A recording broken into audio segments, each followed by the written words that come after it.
What is up, sports fans? We are back. Another Wednesday here on the South Florida Tribune. We're back for another episode of The Fan in the End. I'm your host, as always, Steven Rychel, the big man, Mr. Ben Troupe to the right of me. Marvin on the mic, Mr. Marvin Powell III is right below me. We're gonna have a lot of fun today. Talk a lot of nonsense, have a lot of jokes like we always do here on The Fan in the End.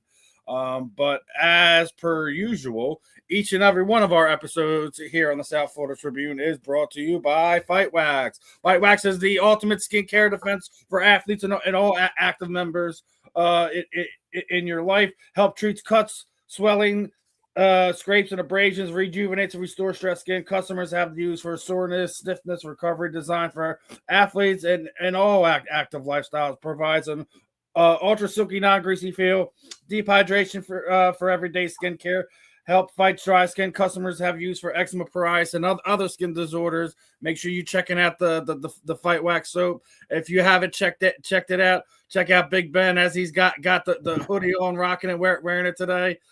And guys, as always, make sure you are using that code if you're heading over there to Fight Wax and use South 15 at FW.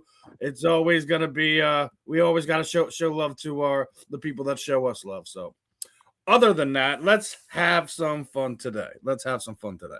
So we did this one a few weeks ago, but this is a kind of a little different feel. So I want to get your guys' thoughts on this. Another one of these graphics I came over, right? And there's 9 people on this list of potential Hall of Famers, right?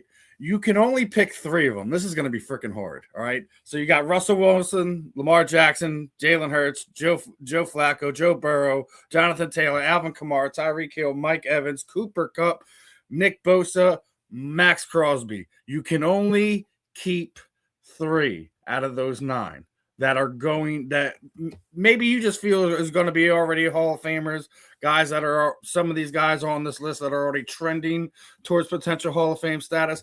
I'm going to start off with Marvin on this one. Yeah. So of that list that I can remember, I would probably have to go the first 2 I saw. So you can take a look at it. Yeah. The first 2, Russell was in Seattle for a decade. He was a franchise quarterback. He won a Super Bowl. He wasn't the MVP. But I probably got to go Russell Wilson. I got to go Mike Evans. And I probably need to go with the 2-time MVP, Lamar Jackson, just because I think that the league MVP trophy is the biggest trophy in American sports. You have to do that over 16 games. When you're the quarterback, you're the most targeted person on the field. When you're the quarterback, you're the most important person on the field.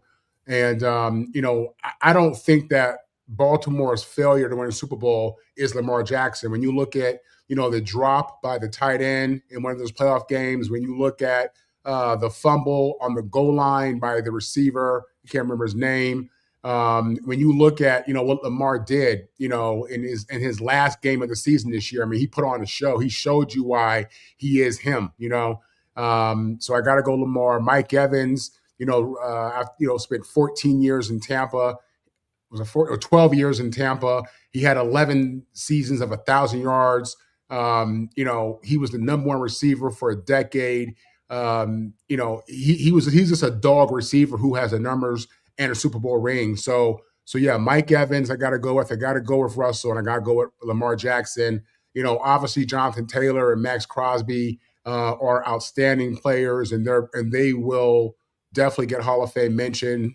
For Taylor, I don't know what his numbers are, but I know that he's had multiple years of just being elite, and that matters.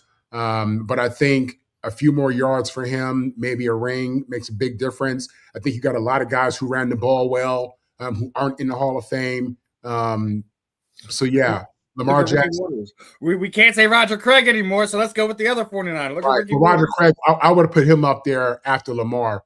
But yeah, Lamar. But he made it in this year. That's why obviously he wouldn't be on a list like that. So yeah. I think that's one of the few things that we're all getting excited for the Hall of Fame inductions is to see Roger, because how long it took him and seeing all that the grit that you have to go to get there. So let's go and switch this one over to Ben, because there's a cross section and the reason why I kind of brought this one up. So again, I'm gonna pull it up one more time, Ben, so you get a look at it.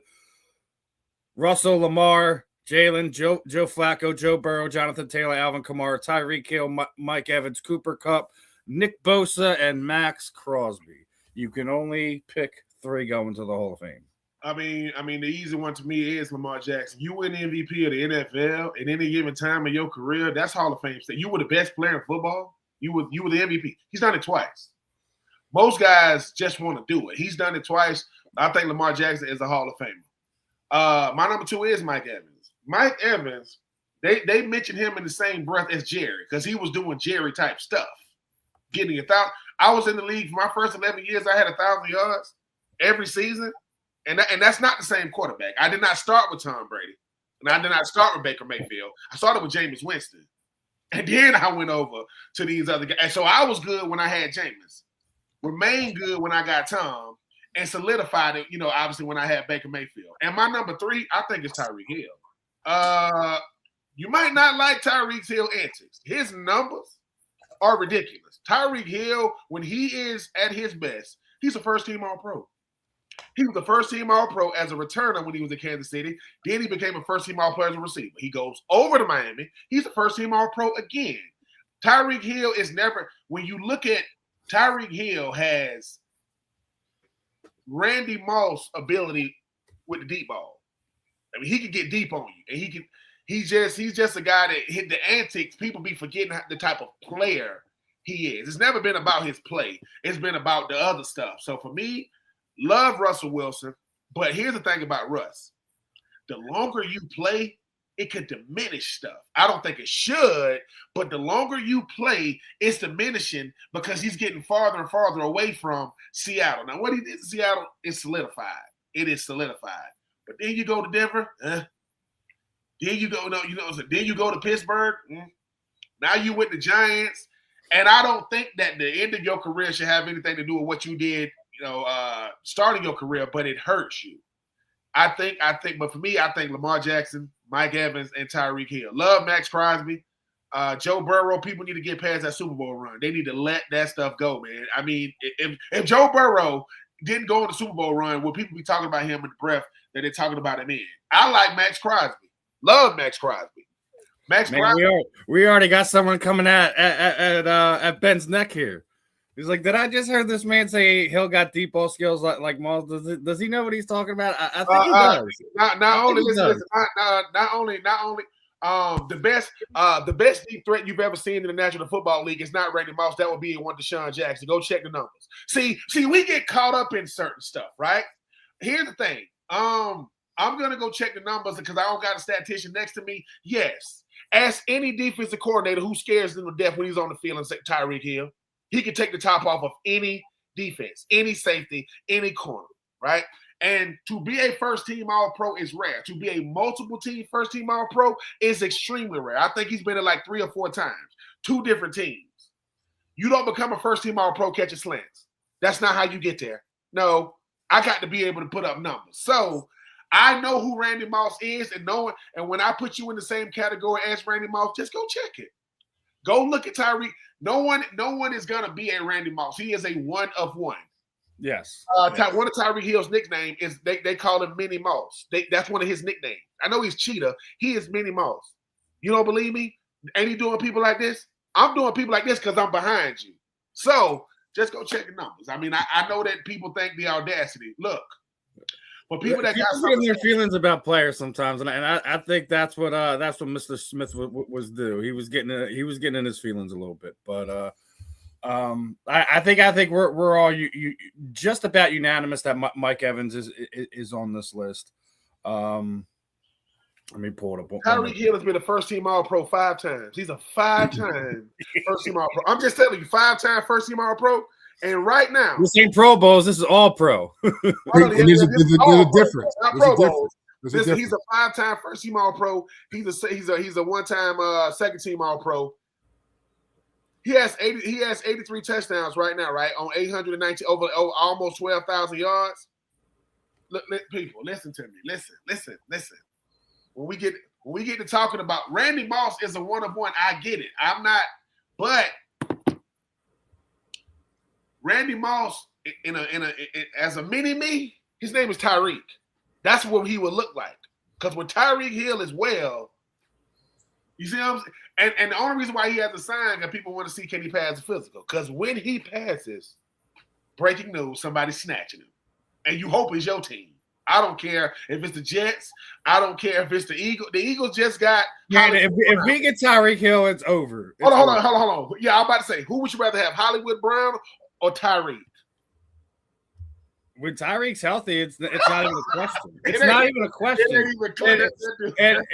And I get like Hollywood Brown's got some attributes out there. He's not a special teams guy or anything like that. But it's like, we really having this conversation.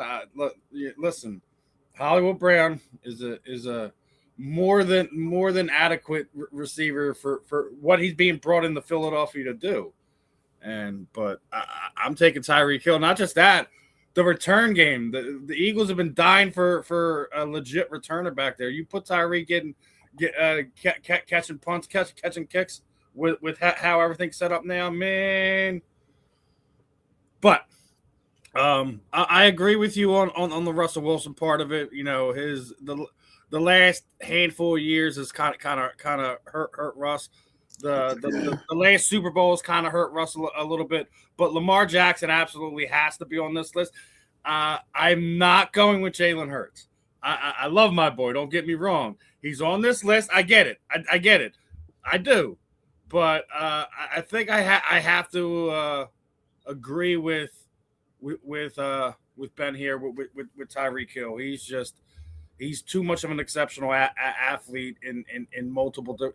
He's been an All-Pro in multiple different positions: kick returner, wide receiver, all that. He is. Everyone says Mini Moss. I think he's just another slightly bigger version of a Deshaun Jackson, in my opinion. But that's because I sat here and watched Deshaun for a good portion of his career. But the reason why I really brought this one up is because there was kind of a comments coming out about the original game changer dual threat that Mike Vick has openly stated that he believes he should be in Pro Football Hall of Fame, saying he revolutionized the game when discussing the evolution of mobile quarterbacks. His resume includes Pro Bowl selections, 2010 Comeback Player of the Year award, but he only has 2,200 yards passing, 133 touchdown passes, but 6,000 rushing yards, which was the most until as we just mentioned, Lamar Jackson surpassed them. Vicks is also in the College Football Hall of Fame, coming in this last year's class, cement his legacy at Virginia Tech. Now, since I started off on Marvin on the first half of this, I'm going to start off on Ben on this one. Do you believe Mike Vick has a leg to stand on that? I don't think he should be first ballot Hall of Famer. I think within a 10-year period of time, I do think he should be inducted. Yes, he doesn't have the passing numbers, but it's also about the impact you had on the game. And Michael Vick was the ultimate game changer when he was at his best. Yes, I believe Michael Vick is a Hall of Famer for everything you just said and more. We get everybody can't be measured in the same metric, right? That's why it took Roger Craig so long. You can't measure him versus every other. What did he mean to the position? What did he mean to the game? What was his impact on the game? I can love Lamar Jackson, love Cam Newton, love Randall Cunningham, love Steve Young. We have never seen a Michael Vick before. When this dude came to the league, what in the world is this? This dude out of Virginia Tech is going to be the number 1 overall pick to the Atlanta Falcons. But here's the thing I think what makes Michael Vick. Michael Vick had to prove that he could just play quarterback without using his legs like he did. He gets out of jail. Who's that guy that got him? A guy named Andy Reid. Who was he the coach with Eagles? Wasn't he an MVP candidate when he got out of jail? Yes. Now, I think Michael Vick to me is like when people the gentleman that was talking about being compared to Randy Moss with the deep threat. Every dual threat quarterback that's ever gonna come into the league, they're gonna say who they compare him to. Vic. Why? Because dude, Vic is the standard, and that's taking nothing away from none of the greats. Josh Allen got the most rushing touchdowns. He ain't Michael Vick.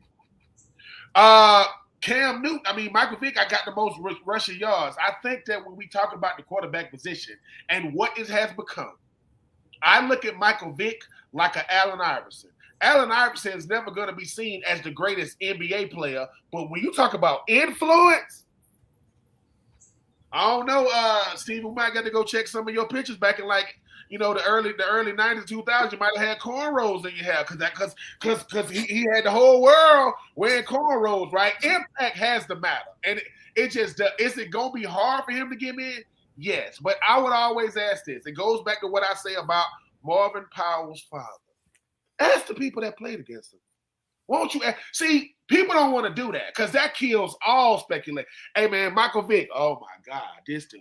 And mind you, they couldn't switch up his game. Michael Vick threw the one. I remember Michael Vick, Ward Dunn, T.J. Duckett, Algie Crumpler. He gonna throw that thing to Algie every single time. But yeah, I do think Michael Vick is a Hall of Famer for a lot. We had the Michael Vick experience. Like they had commercials for this dude, and in Atlanta back in the day, they don't got it now. Over by the Lenox Mall, they got Atlantic. They right across street from Lenox. They used to have a Nike Town in there. The whole Nike Town was all Michael Vick. It was all him. Michael Vick was so strong in Atlanta that when everything happened with them dogs, not only he went to jail, every Atlanta Falcons merchandise store in the whole city got shut down because of one dude. They shut everything down. I had a Michael Vick red Atlanta Falcons jersey with the white numbers. And when I was in college, girls would ask us, "Y'all gonna play Virginia Tech?" We're like, "Hell no. We don't want no part of that." No, I think it's not going to be because of this voting. Michael Vick gonna have to wait a long time. But you asking me as Michael, and here's the thing, and I mean this. I think Cam Newton is a Hall of Famer, but I don't think if Michael Vick get in, Cam Newton will. And Cam Newton did win MVP, right? He did win MVP. I think the gold standard of being a dual threat starts with Michael Vick. Steve Young, Randall Cunningham, Donovan McNabb, Russell Wilson, Lamar Jackson, Jalen Hurts, all y'all, love all y'all. If Michael Vick walk in the room with all those guys, they go, "Oh shoot, that's Vick." Because you got to have a prototype. Everything is a prototype. Michael Vick is the prototype. Not. I think that's the proper word for him. Yeah, because so he was. I think he is. I never think he is. I am Marvin, but I do think he is. Yeah. So listen, I absolutely agree with Ben that Michael Vick is a Hall of Famer. Listen, when I was a kid, when I was in middle school, I played quarterback, and I used to love watching Notre Dame because they had a black quarterback in Tony Rice. This was a time when right now half of the quarterbacks in the NFL, if not more, are black. We're really past that conversation now. It's a new day. You notice they don't really say black quarterback anymore, right? Like he's different. They just say quarterback, as they should. Michael Vick is the first dual threat quarterback that the NFL took serious, and he made evaluators change how they look at some of these mobile quarterbacks. And after Michael Vick, you look at it now. Every team in the NFL has the large majority of the NFL has a quarterback who, while they're not Vic, they're mobile. Every quarterback can run, can scramble, can get out there, and that's almost. You have to be that now. The Peyton, unless you're a Peyton Manning, unless you're a Drew Brees, unless you're a Tom Brady, that stand up in the pocket and just sling it. That ain't the NFL no more. That's football's evolved past that. You look at the NFL, the fullback position, they've erased it because they want a more athletic position. They're trying to go more athletic and more explosive at every single position. That's why we have the sexy tight ends now, and we have the mobile quarterbacks. They want every position to be able to pop off like that. Michael Vick is the one that did that. I heard a interview, I want to say it was Belichick, and he said that I think it was Belichick. He had said that, Michael Vick is every defense coordinator's worst nightmare, worse than, and he listed, some of the prior white quarterbacks who were standing up. But I think he said like Brady and Manning, those guys, they're going to sit in the pocket. If you can just, you don't have to worry about containing them. With Vick, he had a cannon for an arm, and when he was passing the ball, he was on. You know what I'm saying? You saw what your boy Andy Reid did with him up in Philly. Mike came out of prison balling, signed another $100 million contract after prison. People forget this. He came back and had a whole other thing in Philly, and for a hot minute, he had McNabb on the bench. You know what I'm saying? So, yeah, Michael Vick changed the quarterback position without question. He changed the way we evaluate quarterbacks. He created opportunities for quarterbacks who would be in the CFL and UFL and would never even made it to the NFL. He showed the NFL that you can be back there and be the fastest guy on the field, be the most explosive guy on the field, be the biggest threat on the field, and you're the quarterback. You know what I mean? So, Michael Vick, absolutely. If you're looking at this thing objectively and you're taking emotions and you're taking the legal out of it, and we're talking about people who really changed the game, people who were textbook game breakers, that's Michael Vick. To me, it's silly that he's not that he probably won't get in the Hall of Fame. And I agree with Ben as well. Cam Newton is a one of one. You have never seen a quarterback like Cam Newton in the NFL. Never. You've never seen that size, that ability. And for you people forget, again, he went to Carolina. They were the worst team in the league.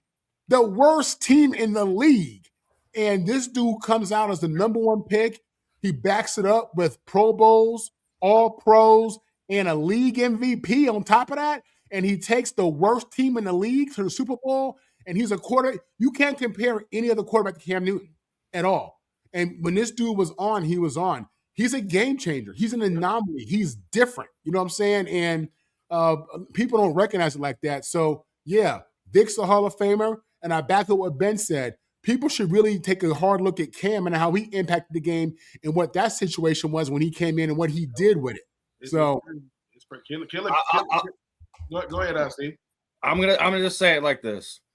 I agree that Michael Vick should be a Hall of Famer. I don't think he should have to wait to no senior committee type stuff. I'm not, like I said when we first started this, I'm not saying he should be a first ballot or Hall of Famer or anything like that. But not just that, what he meant to the game, how he changed things, how he was the prototype, the Michael Vick experience, all that stuff. But having been knocked all the way down in the dirt and to build yourself back up. I don't think a lot of people have heard this, but there was one half the season where he was with Donovan McNabb, and then they traded Donovan.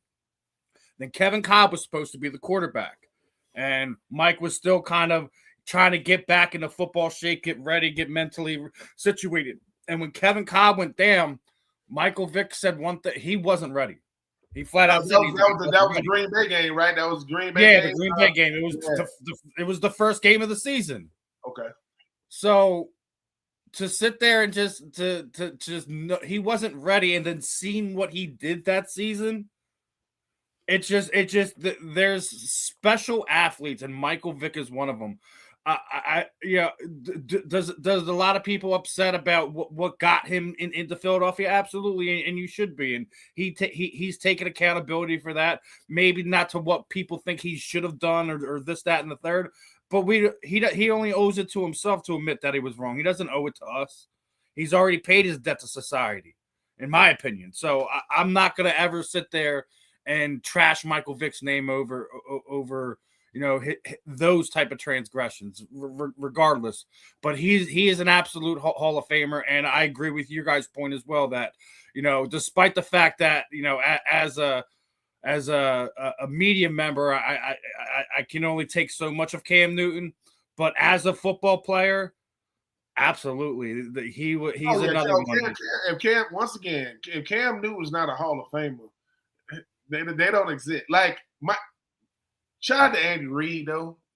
It's only so many coaches and so many front offices could handle Mike Vick and the media storm that was going to come.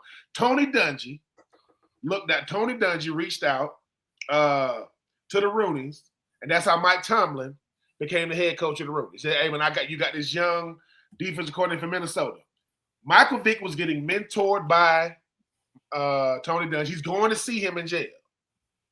And he's looking him in his eyes, asking him questions. And he said, look, I'm going to go to bat for you. I'm going to go tell Andy Reid I think he should. I can't remember where I was when I said breaking news. I said, Michael Vick going to the Eagles? And all I'm saying is Andy Reid said, dude, you got to play quarterback over here now. Like over here, you Vick. But you got a cannon in that left arm. And Vick had a whoop. That thing come out of there. I just think that football, people that like football, we get that people make mistakes. Nobody is condoning. This man done worked with the Humane Society. He done did all the but I always ask him when it comes to Hall of Fame, can you talk about the position without that player? No, you cannot talk about quarterback without mentioning Vick. And every time you mention Michael Vick, people go, oh man, too many highlights to name, and he the way he played at Virginia Tech. And what did everybody say? He ain't going to be able to do that in the league. BS. Yeah, he is going to be able to do that too. Because this is a guy that admitted, I didn't understand defenses. I didn't understand how to read stuff. But you put that ball in my hand, and I'm a dance out there. And, hey, had a long career. Obviously a head coach now. And Cam Newton, though. And whenever Cam Newton name, if he's eligible now, whenever Cam Newton name come up, the hate is going to come. Because Cam is a part of the media now, and he talks a lot. But once again, I got a defensive end playing quarterback, and he is the freaking truth. He went 15. He went 15-1. And Ted Ginn Jr., love Ted Ginn, was his number one receiver. That's who he went to the Super Bowl with. Ted Ginn Jr. is his number one. Kevin Funchess is his other receiver. Greg Olsen is his tight end. I'm just telling y'all. 15-1. I love Ted Ginn. I think he's the head coach now in the UFL. I think he's coaching the team. He is in Cleveland. Yeah. So I'm just saying, who you do it with is just as much as that you do it at all. And Cam's right. Ain't no Steve Smith Sr. He's gone. He's in Baltimore somewhere. He gone. I got Ted Ginn. I ain't got DJ Moore. I got Ted Ginn. I got Kevin Funchess. I got Greg Olsen. And but I had to deal with Denver and Von Miller and DeMarcus Well. It didn't go that way. I don't even want to talk about the Super Bowl because I think they sabotaged Cam. They got him standing in the pocket like he Peyton Manning, and that's when Peyton Manning couldn't throw it past 10 yards at that point. But yeah, Cam Newton is a Hall of Famer. Michael Vick, yeah, man. I the same way they did the Last Dance with the Bulls, and a lot of these kids that only wear Jordans and never saw him play, they need to do it. They said, look, man, we're going to just show you who Vick was as a player. It ain't going to take long to be like, Daddy, I told you. Michael Vick? Yep. Michael Vick is the only reason why you watch Virginia Tech. You ain't watched them since. You ain't watched them since 99. You ain't got a reason to. Yeah, Vick is that dude, man. I hope they do the right thing, man. Yeah. That man's in the Hall of Fame. Next one I want to get to is another report that came out this weekend. We talk about that financial literacy with athletes, right? So I came across this report. We talking about Marshawn Lynch now, right? So that it's been widely reported that Marshawn has not spent his NFL salary and he's been living off endorsement and business income instead. Business Insider quoted stated he hasn't spent a dime of his actual playing money ever, which is estimated to make about $5 million a year in endorsements in other ventures. And I think people also tend to forget that he's also a paid photographer as well. So, that's why we see him at a lot of events and things of that nature as well. We'll kick Marvin off on this one. Are you surprised to see a guy like Marshawn, his style, the way he likes to go about things? He's a California kid, stuff like that he hasn't spent a dime of his pro contract money? So I'm going to bet you that that's probably an exaggeration, but I think the bigger point that's being made is that this is a guy who, through his time in the NFL, regardless of how you perceived him, regardless of how he allowed himself to be seen, he's a smart dude. It's just a smart dude. And even if he didn't start off, right financially, I'm not saying he didn't. He got to the point where he understood it. And I think today, I think athletes still get a bad name because athletes are in the public eye, and every aspect of their life is publicized. And the reality is, no matter who you are, no matter what kind of neighborhood you live in, whether you're in Beverly Hills or in Compton, there are people in that neighborhood who are broke and pretending to be rich. You know what I'm saying? And they don't, they may be Caucasian and they may have gone to these schools, whatever it may be, but they have money problems too. They spend their money too. You know what I'm saying? And athletes really get picked on with that. And I think it's a different day, man. I think guys are just more aware. I think social media has created has given us so much information in the internet. There's so much information out there now, and people are having conversations now, that they weren't having in the locker rooms in the 60s and the 70s, because again, it was just a different time. You know what I mean? And the agents, didn't come at you with the whole package of, I have a financial guy, I have a real estate guy, I have all this kind of guy. This was them taking all their money up front after signing you to a 5-year deal. And then when you get cut after 1 year, they out, Nowadays, you look at me here, I got these cards from my kids, from my son. These are financial literacy cards. I make my kids do them every day. You know what I'm saying? Because again, there's so much information out there. There's almost no excuse. You know what I'm saying? So I'm happy for Marshawn. I've always been a fan of Marshawn. I love the way he plays the game. I don't, in regards to his personality, I know a lot of brothers like Marshawn, and y'all do too. You know what I'm saying? And, and behind all that tough, it's a cool dude. You know what I mean? Smart dude. So, yeah, I'm happy to hear it. Proud of him. And I hope more players, which I know they are, catch heed to this and, are just doing a better job because I'm someone who's overspent at various times in my life. So, but, now, approaching 50 with 2 kids and a wife, I look at things a little bit differently, right? And I live a little bit differently, as I should. If he's been doing this for as long as he says he's been doing it, kudos to him. He's a great example for the NFL, and I hope young players are paying attention. Ben. Marshawn Lynch is a direct example of don't judge a book by its cover. He is if you've ever been to the town, if you've ever been to Oakland, he is Oakland top to bottom, like as far as like the Oakland culture. But let me tell you what, I don't know what veteran pulled Marshawn to the side. I don't know if it was in Seattle. I don't know if it was Buffalo, and told him. Because that's what happens. That's what people don't talk about. It's always a crafty veteran that's played 10 years. They're not a big name. They're not a Pro Bowler, but they've made a lot of money. And every time you see them, right, they kind of look like an executive as a player. They're very, very mild-mannered, not flashy at all. But they chicken is good. My money is set up, not just for now, but for later. Because everybody, when you first come to the league, you can't wait to get the stuff you always wanted. I got to get the car that I want. I want to get the house that I want. I want to get the jewelry that I want. I want to get the stuff. And it takes a veteran to sit you down and say, everything you just bought is not making you a dime. It ain't making you 1 cent. And then some of them might let you come to their crib. You like, God. You walking in, you that song, dun, dun, dun, dun, dun, dun, dun, like you can hear it, like it's, and they sitting you down saying, "Hey man, how long do you think you gonna play? You 21, 20. Oh man, I'm gonna play 15 years. I'm gonna make because they already trying to get rid of you. And next thing you know, they're letting you know you better find a way to use this leverage while you got NFL current player attached to your name. You better do because Marshawn got something that most players don't get. He got endorsements. Most players in any professional sport ain't getting no endorsements because it's hard to do it. Not that you can't do it, but do I believe that Marshawn is saved his money? Yeah, because I was with the Raiders. I was walking through the streets of Oakland. He had his store then called Beast Mode. Even back in like 2008, Marshawn got a good team around him. I guarantee you.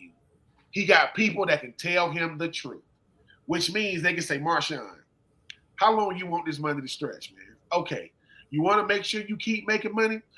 How much money you gonna put back into the money? He got them affordable houses going up. He's gentrifying his own neighborhood. He's doing it. Hey, I'm gonna do it, and I'm gonna tell these people. I'm gonna put these people over here for a little while to have them come back Because if I've been living in the same neighborhood for 30 years, you're going to put me out and cause the rent to go up. That is BS. No, I'm going to kick you out, make the neighborhood look different, and let you come back for the same price you was paying before. I'm just making the hood look good. Because that's what gentrification is. I'm going to make it look good. I respect Marshawn for telling them young boys, listen, man, take care of your mind, man. Take care of your chicken. That way, when you walk away, you can live how you want to live. You can do what you want to do, because that's ultimately what you want. You want to be able to say, "Hey, I'm not 100, and I don't believe in, I disagree with Odell Beckham Jr. $100 million is a lot of money. Oh yes, it is too. That's a lot of money. But how you spend it, it might not be a lot. But with Marshawn, he knows. Just like Andrew and James, he never had to switch up who he was. I didn't have to go corporate to be corporate.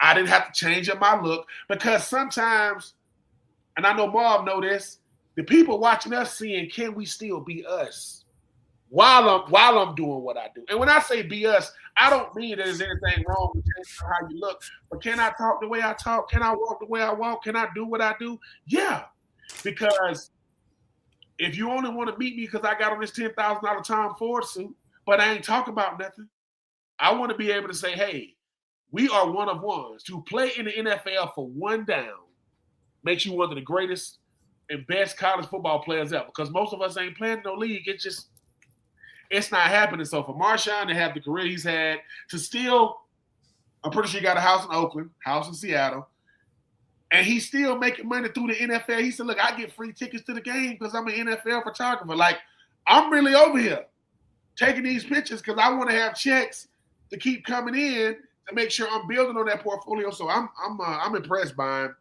And Marshawn Lynch did a full commercial just to piss people off. And when Stephen A. Smith said, dude, you're going to have to change up who you are. You want to get a door. He did a whole commercial. He ain't say a word. The girl was talking for him. But he is Marshawn Lynch now. It ain't like he ain't the truth. It ain't like he ain't an incredible football player. And he got to finish his career with the, before Oakland, before the Raiders went to Vegas, he got to play for them, and he's from Oakland. That man got a 30 for 30 movie coming, a Netflix special. So I am, and I like the fact that he don't mind telling these young players the truth. Not what they want to hear, not that he ain't trying to be their friend. I have a nonprofit and I work with young boys ages 12 through 18. They said, Mr. Troupe, man, he said, we friends, right? Hell no, we ain't friends. I'm friendly. I don't have friends as 18. I don't have friends as 20. I have friends my age and above.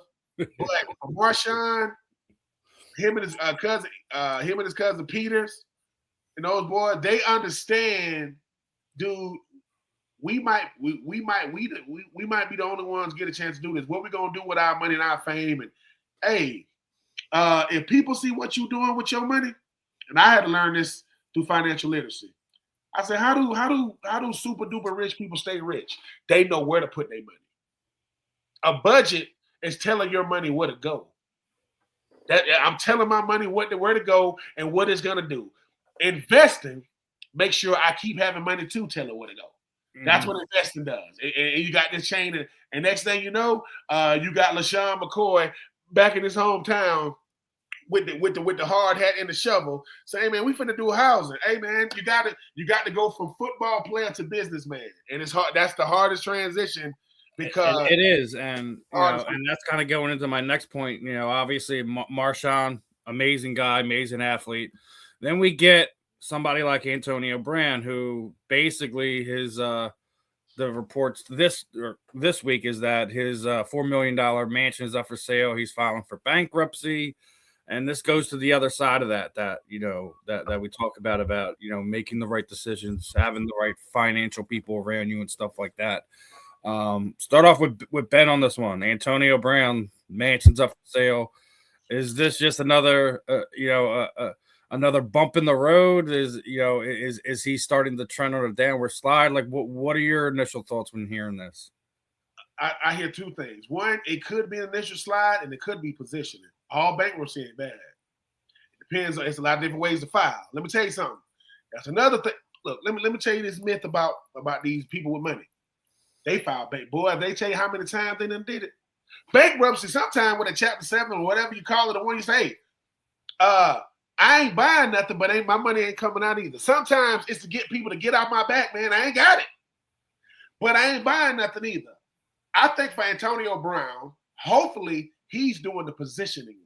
Hey, Antonio, what? You see that guy over there, that guy that was on that $100 million yacht yesterday? Yeah, he filed bankruptcy before.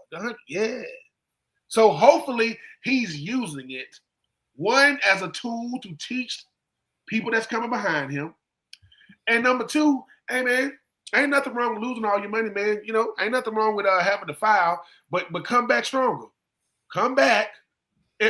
I don't want to know. I don't even know how many billionaires have filed for bankruptcy. I don't even want to know how many times Steve Jobs and all those type of guys, they just fell flat, and they came back with a vengeance. Because, like Marv just said, listen, being in the public eye comes with public scrutiny. Everything you do is in the public. And I didn't even realize how many of my friends that never made it to the NFL, man, they done filed bankruptcy. But when I went to their crib, I couldn't tell. I said, you filed? Yeah, man. Don't you got a business now? Yeah, man, it helped me get my finances right. It helped me show where my money, because when you got to show every dollar you spending, forget IRS, I got to show every dollar where it's going. But hey, man, but Antonio, he's learning, man. He's I think he got a son that's getting ready to go to college soon. I think he got a son that old getting ready to go to college soon. But no, hopefully it's positioning. I think for Antonio Brown, it's a cautionary tale of I don't care who you are and what you are. Life catches up to us all. Hopefully you bounce back because of it. I mean, like I said, I thought that bankruptcy was the end. And sometimes it's the best beginning you're going to have, because you get with the right people, you get with the right bankruptcy lawyers or whatever, they'll help you come back strong. I hope that's his situation, because I saw that Martellus Bennett sold his Super Bowl ring for like so much money. He sold it for like, was it like almost $1 million? I think he sold it for something like that. When you make millions of dollars for like 3 or 4 months at a time, because we make all our money from September to December. All your money is coming in, depending on what we got paid every 2 weeks with the Titans, and that's by design. That's so you have some money in the off season, because they still owe you a couple of checks. But I hope that Antonio Brown is using this as a tool for himself, because, like I say, getting older and having money talks, like you sitting down with people that's always had money, them old 20s, them old 100s. You know, it's when they tell you about positioning, they say things like using your own money is not a good thing. You want to be able to borrow against your money. And I say, and it's something that Stephen A. Smith said that I believe in. It's crazy. Stephen A. Smith said, if you borrow $3 million and you don't pay it back, you in trouble. If somebody invests $300 million in you, if you can't help them recoup that, everybody's in trouble, because they believe in you that much. I'm trying to get to that point, Stephen Marvin. Somebody come to me like they did what's the Pat McAfee? Hey, Troupe, we wanted to, hey man, me and the boys, man, we want $100 million. Why? Because if you give us $100 million, boy, you are directly connected to our success. You got to watch us. You got to help us. You can't just give us this and walk away. So hopefully with AB, it's just him trying to get his life together, trying to keep the last bit of finance he got, so they can't take that from him. And hopefully we'll see him again, man, doing bigger, better things. Because what's the guy name with Fanatics? What's his name? Ruben. His name Ruben? Mark Ruben or something? That dude taking over. The guy that just did the freaking flag football thing, that dude is taking over, man. Got Tom Brady coming out the woodwork, throwing the football to Odell Beckham Jr., Stephon Diggs. But nah, AB, man, I'm praying for you, man. I hope it's a positioning thing. Because if this the old me, I think bankruptcy is bad. But me getting old and understanding that, hey, man, sometimes, man, I want to get them creditors off my back. Chapter 7. Yeah. Leave me alone. I'll see y'all in 7 years. But I ain't had to do nothing. I can't get no new car, but I can keep the car that I got. Just saying. All right, Marvin, your thoughts on Antonio Brown? Yeah, I think people who have a certain amount of financial literacy realize that just because you file bankruptcy doesn't mean you're broke at all. What it means, what it really could mean for him is that everything he owns is in the name of a corporation.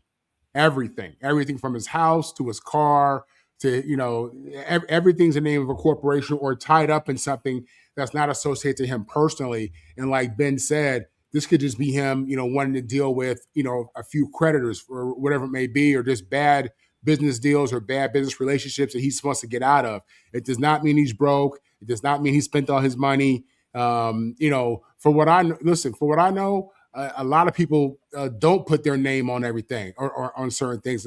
Corporations is the way people live. You know what I mean? And and plus, this is a guy, even with his crazy background, even with the things that he's done, his antics, he's kind of like Floyd. You love to hate him almost. He's entertaining, you know what I'm saying, to a degree. Whether it's autograph signings or whatever, this guy's going to make money.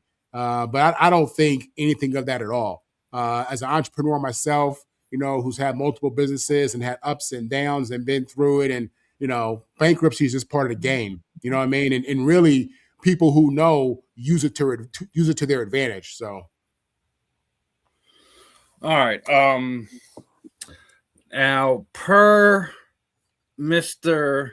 Powell's request, we're going to change gears here. We'll get back to some of the current topics and stuff like that. But wanted to give some time and talk about my co-host a little bit. We've done some giveaways and stuff like that, but I want to give Ben a chance to kind of talk about his book a little bit, tell us how it came about, tell us how to get it, and also maybe be able to share some stories on and give people information on how they can get their own books out and being published, get their stories out without having to do podcasts, have the written word out there. So Ben, let's lay it on the people, my friend. Back in 2020 when the pandemic hit, everybody was saying, everybody's grounded. I'm working for ESPN Radio at the time, so I had to get the radio equipment from the studio actually wired at my crib. My kids was loving this stuff. I'm looking like a freaking ESPN studio at the crib. You can imagine having a bunch of, back in 2020, them jokers were still a lot younger then, man. They were like 9 and 8. So I got a bunch of youngins running around with a bunch of wires and telling them, don't touch it. Good luck with that. I mean, you wake up, they got the headsets on. And then somebody said something. They said, if you don't come out of the pandemic with the project you always wanted to do, you wasted it. And it hit me. So I go, all right. BJ Bennett, who I wrote the book with, he's a writer. And I said, BJ, man, now was the time. And we ain't going to do it now. Now was it. And the reason why, here's the key to getting a book, writing a book. You need to find a ghostwriter. But you need to find a ghostwriter that don't charge you ghostwriter prices. Let me tell y'all something. I am not a writer. My partner BJ is. The average ghostwriter, I looked it up. We Google everything. That thing said 10,000. I said, who? Me? No. So I asked BJ, man, let's do this thing together. Before we did that, I wrote a children's book called Judy and John's Mask. I wrote it with my homegirl Miko Polk out of Nashville, Tennessee. She knew a gentleman by the name of Timothy Bond. He owns a publishing company called Troupe Publishing, based out of Nashville, Tennessee. I would urge if you want to write a book, go through Troupe. I believe in Tim. This is why I believe in Tim. If you call Tim, Tim's gonna pick up. Not his secretary, not a publicist. Hello. What's up, Tim? This Marv. What's up, Tim? This Steve. Hey, man, this is what he told us. He said, Ben, just get the transcript to me and just watch me do what I do.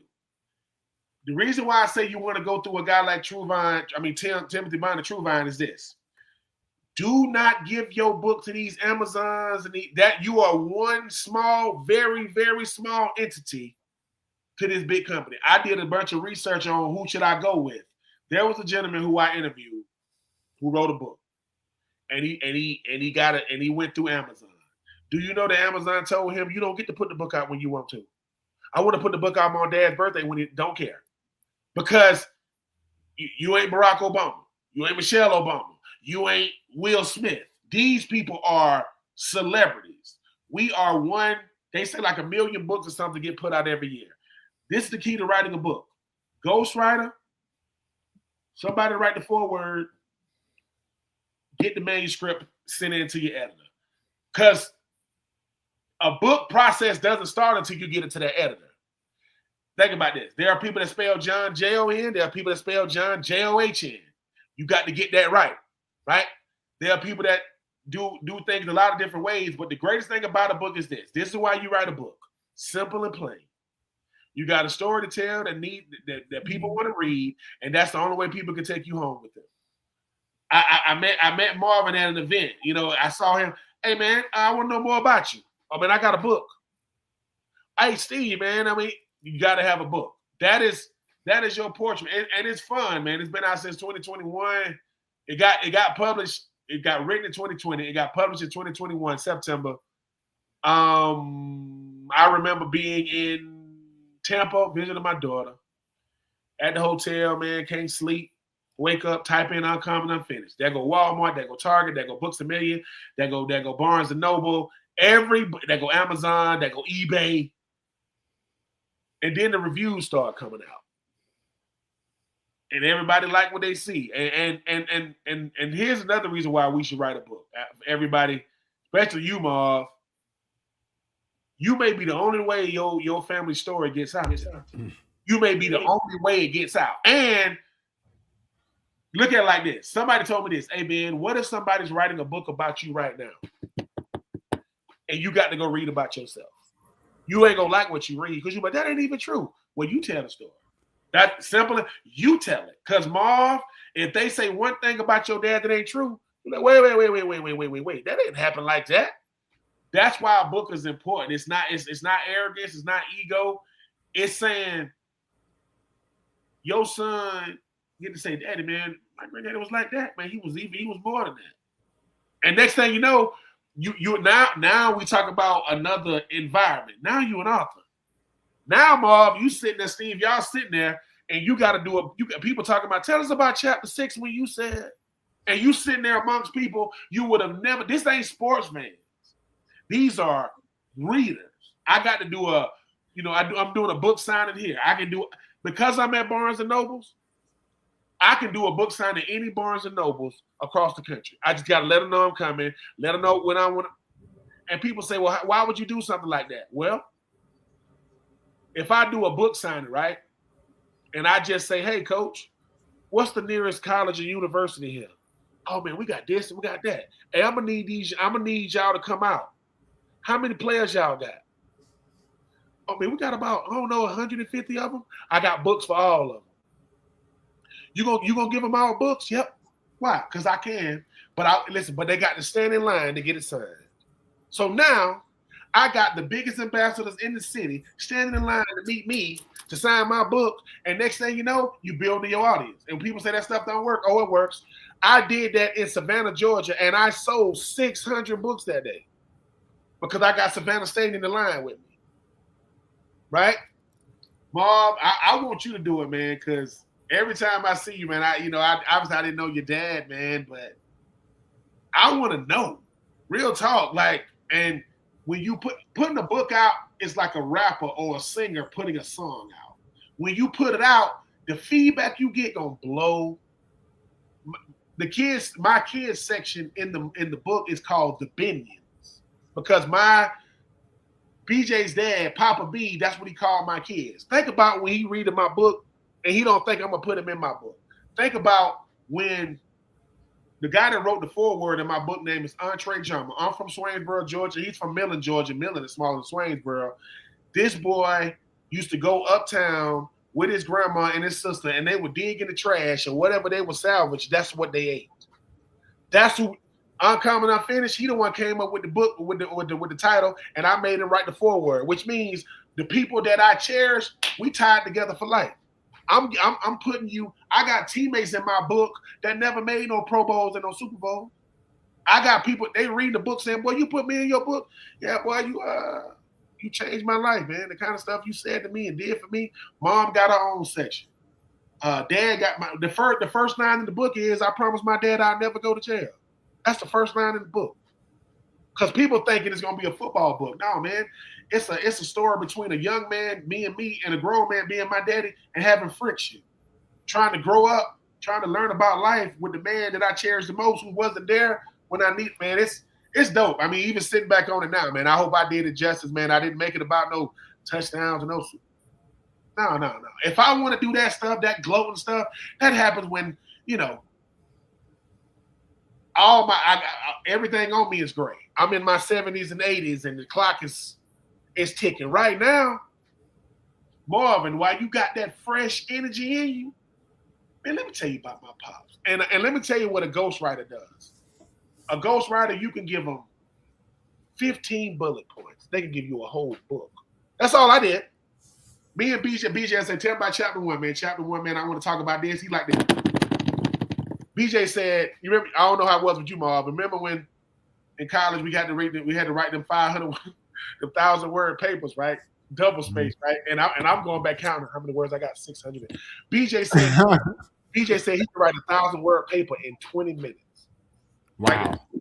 Because he's a writer. So I say that to say I got a publisher for life. I'm gonna put out 2 books. I got my children's book. I got this book. So when my next book coming out, which is gonna be called Dear Student Athlete, Troupe Publishing. I got the publisher's cell phone number, not a 615. What's up, Tim? Hey man. And here's free game. Tim told me he can make your book into a movie if you want him to. He has that type of capability. So I challenge everybody to write a book, because that's the only way people gonna kind of halfway know how you think. They don't really know us. But when I put something out like that, they say, hey, man, you wrote this? Yeah. Hey, man, you really meant what you said in chapter 6? Yeah. What you meant by that? Because I'm walking out of book signings with people who only want to be writers. Hey, man, how did you get your book published? Man, I was living in Brunswick, Georgia, right beside St. Simon Island, which is one of the richest places to live in America, richer than the Hamptons. Michael Jordan and them got houses over there. When we were trying to, kind of market the book, we was getting a lot of pushback, because we over there with $30 and $40 million homes. So they like, what's your name again? I'm looking up now. This is before the book comes out, Steve. This is before the book comes out, Marv. My homeboy BJ pissed. I'm just sitting there, being a former player. I know how you don't look the part. It's like the pretty woman Julia Roberts. I don't look the part. What the hell are he doing to him? That's before the book come out. Book comes out. Go back in the same store. She like this. What's the name of? Oh, shoot. Oh, your book is at Target? Your book is at Walmart? Your book is at Books and Barnes? Yeah. And they said, well, I said, okay, well, if you want to get your book in the store, I said, I don't want it there. I'm good. BJ, I said, dude, listen to me, man. Stop wanting to be a part of stuff that people don't want you to be a part of. You ain't proving no point. Do you know the lady who was talking trash to us got fired? The owner reached out and said, hey, Ben, when you in my store, man, I apologize, man. Had a book signing at that store and sold 200 books. I'm telling you, and do I try to generate revenue through my book? No. I use it when I get a chance to do speaking engagements. If I say something intriguing that you kind of remember, they say, hey, man, how do I get in contact with you, man? Get a book. Oh, you got a book? Yeah. You wrote this? Yeah. And then they get to looking it up. Next thing you know the wifey love it. The wifey be like, how many books you sold today? Hey, man. So Marvin, Steven, I'm telling you, every time I see my book, man, it's humbling. The reason why I call it Uncommon and Unfinished is because I believe that's everybody. I believe all of us are uncommon. I believe all of us, you finish when they put that dirt on you. I was going to call my book Only One Dash, but I didn't call it that. And the reason why I was going to call it that was, you got a tombstone. You got 2 dates on it. Date when you were born, date when you died, you got that dash in the middle. That's your life. Now, I'm not saying I won't write a book like that. Well, I ain't writing nothing. BJ gonna write it. BJ know I love him. I ain't writing nothing. If I wrote it, it ain't coming out, because I don't even know how many chapters I got. But I will say it's one of the most humbling pieces of art I've ever done, because people get to know about my dad and my mom and my sister and my brother and my kids and my struggles and my teammates. And in my whole book, you might get 10 football references in a book that big. And people going, hey man, why don't you write about the time you was doing this, doing that? I said, you got YouTube for that, partner. You got Wikipedia for that.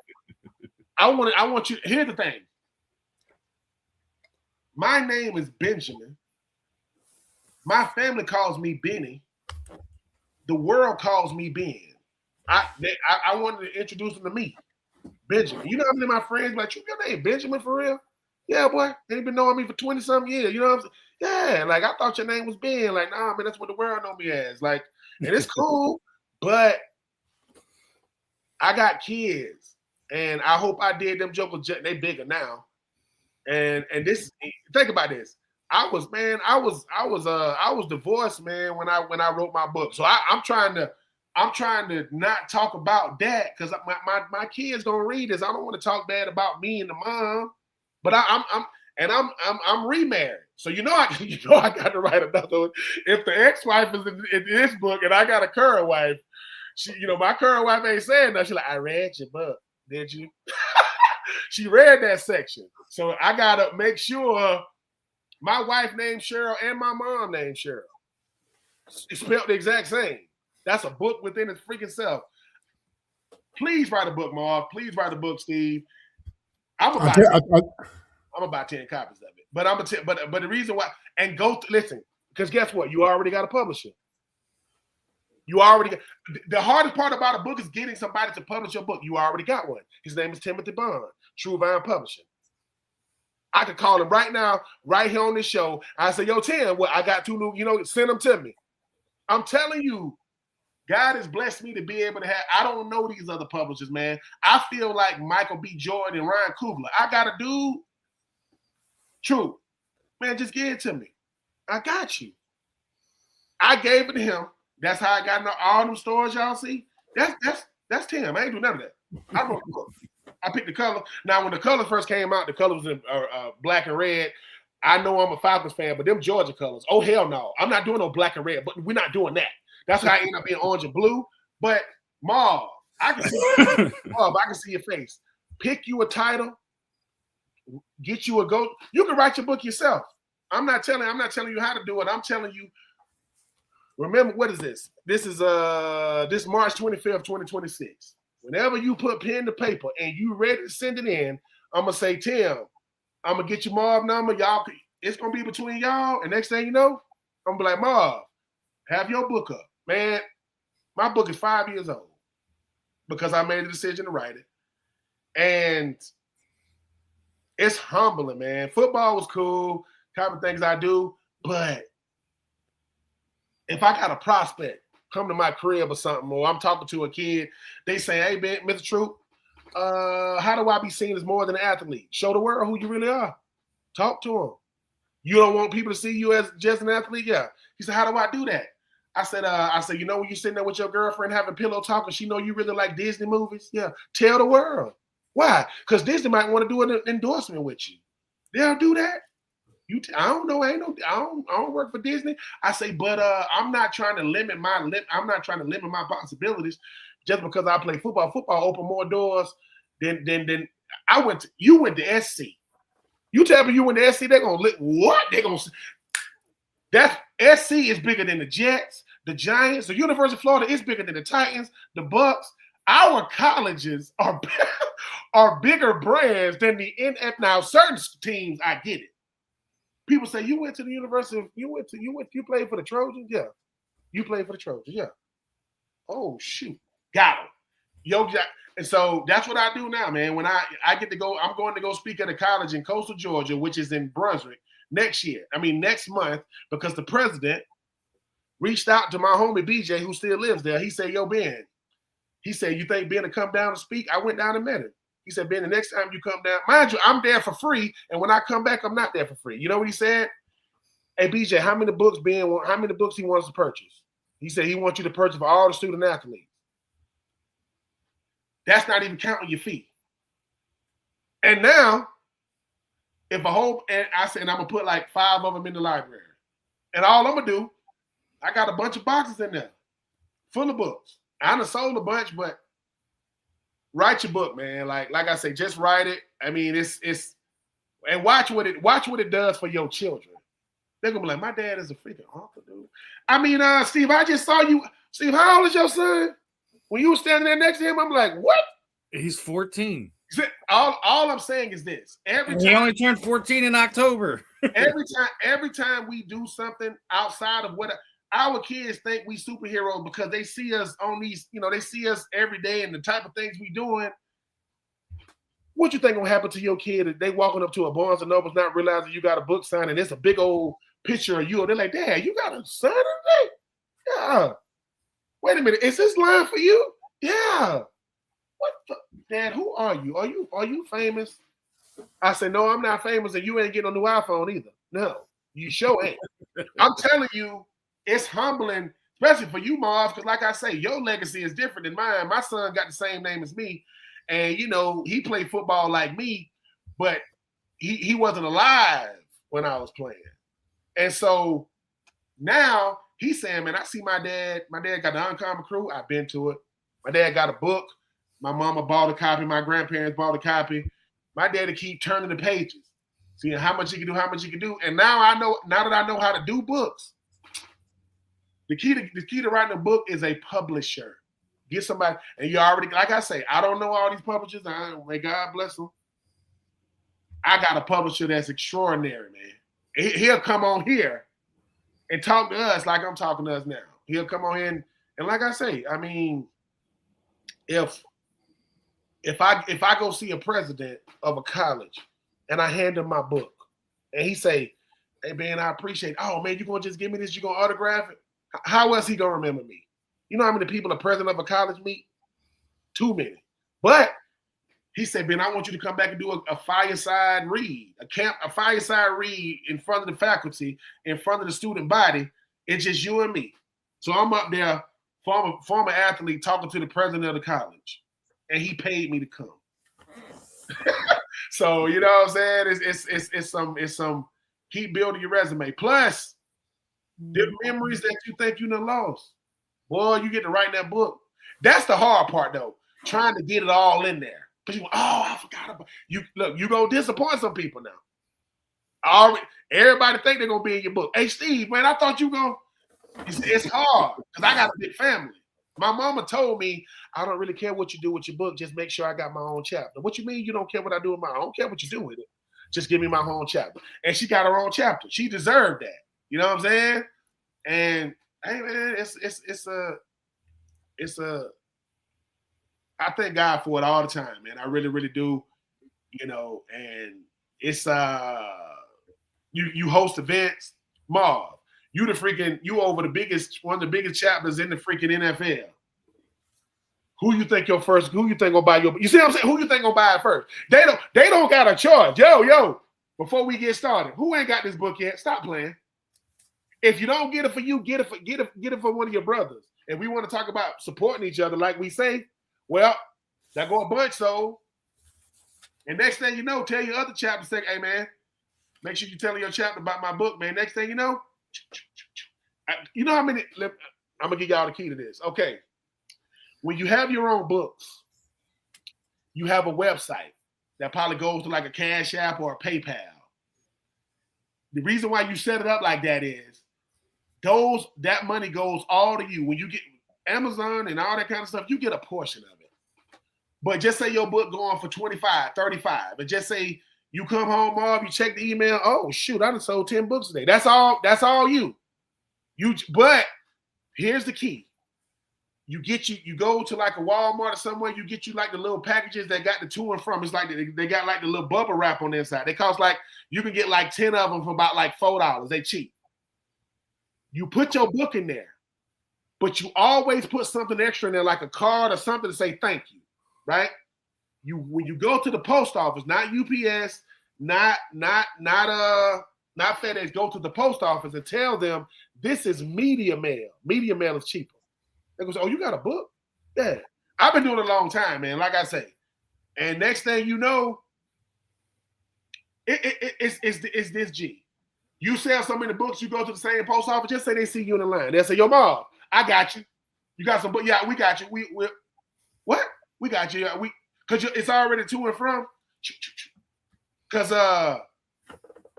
if I just interviewed the head coach of the University of Florida on my other podcast, 84 Reasons.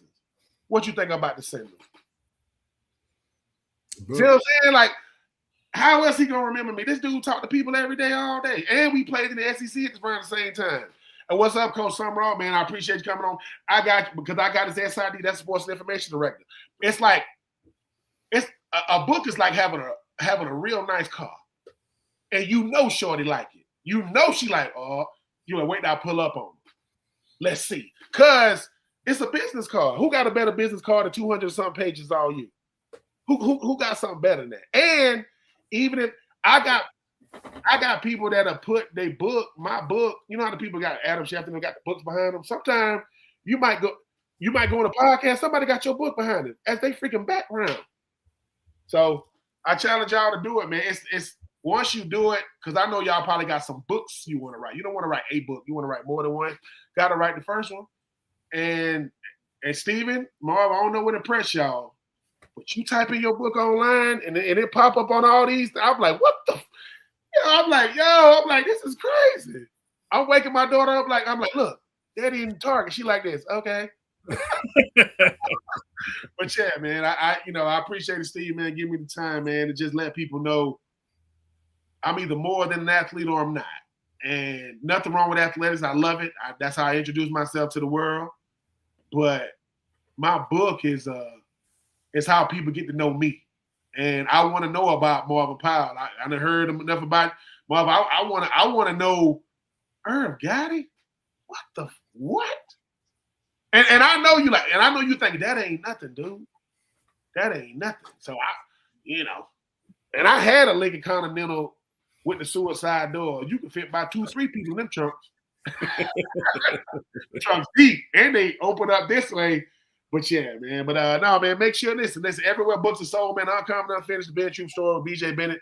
Hashtag Be Uncommon to Be Forgotten. I plan on being remembered, and look out for the next book. Uncommon, Unfinished. And right there at the bottom with BJ Bennett. I made sure that if the book did not have him on the cover, I wouldn't have put the book out because BJ's real humble. He wouldn't. He ain't want. I said, dude, you wrote the book. And the orange and blue colors represent orange and blue skies. Went to the University of Florida, so that's easy to put them colors together. And my next book, Dear Student Athlete, I don't know when it's coming out. Hopefully this year. It'll come out when BJ get done writing it. How about that? Because if it's up to me, it ain't coming out. You know what I'm saying? But nah, man, make sure keep striving for more, man. I mean, people really, really talented out. There's people that can sing and play instruments. I'm gonna just say it like this, Marvin. You got to do it, brother. You got. No, I tell you this, Ben. When I first saw you had a book, that hit me. It did. It hit me, man. It hit me, and it inspired me, man. I was like, wow. I got you. When you ready to write it, you listen, Marv. You already got a publisher. Listen to me. And here's the thing. I didn't know it was that hard to get publishing. Now It's hard. Publishing is hard. But my homie Miko, man, I think she went to school with Tim. They went to Auburn.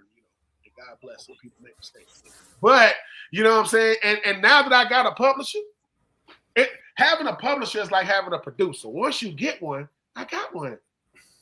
And I'm good. And so, yeah, Marv, I'll say so hashtag Marv, this is Marvin Powell for the Hall of Fame, the Marvin Powell book. I don't know what you're going to call it, but whatever I'm just looking for. That way, what's going to happen, Marv, when I say, yo, Marv, hey, man, I got these people up here. I was telling them about you, man. They want you to do a book sign. Is it cool if I give them your number so they can call you? Yeah, cool.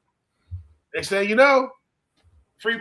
People gonna pay you. This is why we do this stuff, to share this information, to make sure. Man.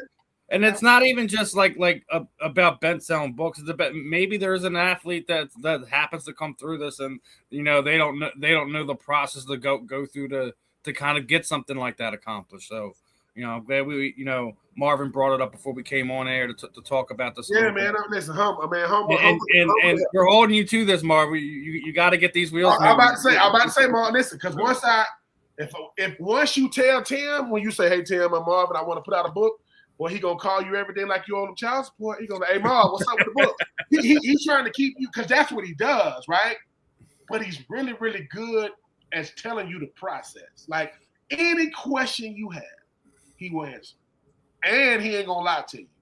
And he's going to say, this is your book. It's going to come out when you want it to come out. It's going to say what you wanted to say. It's going to say it how you want. I am not here to tell you what to do with your book. I'm here to help you. I'm here to help guide you.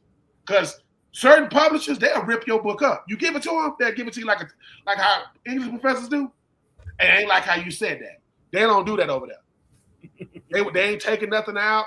And when you say every punctuation is there, every dot, T and all that, next thing you know, he'll say, you have to get the first version. So you got somebody show up to your house on a random day, FedEx, whomever, and you go, oh, thank you, sign for it, and you open up the box, it's your book, you're like, oh, like it's gonna hit you, like, oh shoot, because you get the first copy.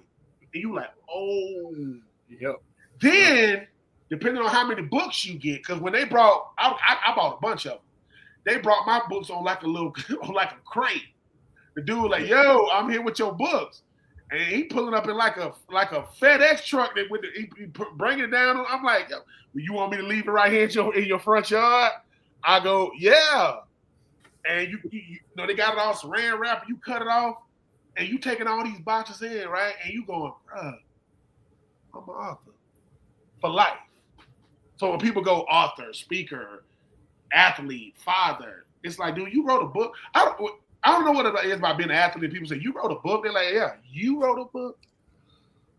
Surprised that we can write at all. No. Right? Surprised that we can write. Like, what's the y'all ever seen the movie, what's it called? Oh, A Quiet Place. You ever seen that movie? No. You ever seen the movie A Quiet Place, Steve? No, sir. Hold on. I'm trying. It's like Narcos? No. It's like a scary movie. It's like I was a joke. I know. Hold on. What's the funny dude name? What's the young dude name on The Office? He's the young dude, real popular.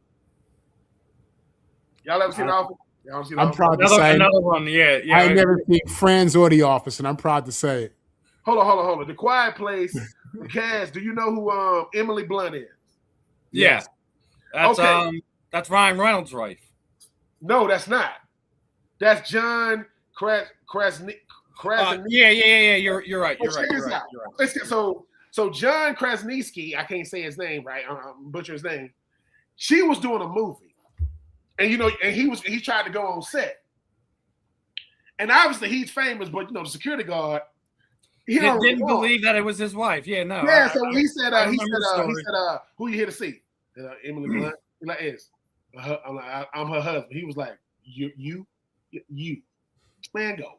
It's like that's what it's like having like a book, because you know what's crazy? You know how we got critics, right? Oh, these book critics serious now. Like the ones that like Rotten Tomatoes, you got book critics. So I've been places where I had to let them know, hey, bro, this ain't what you used to now. Don't come up in here. Don't think I don't even know you to be like, oh my God, that's the biggest book critic. That's a Cisco and Ether. I don't give a look. You came to my event, be nice. Be nice.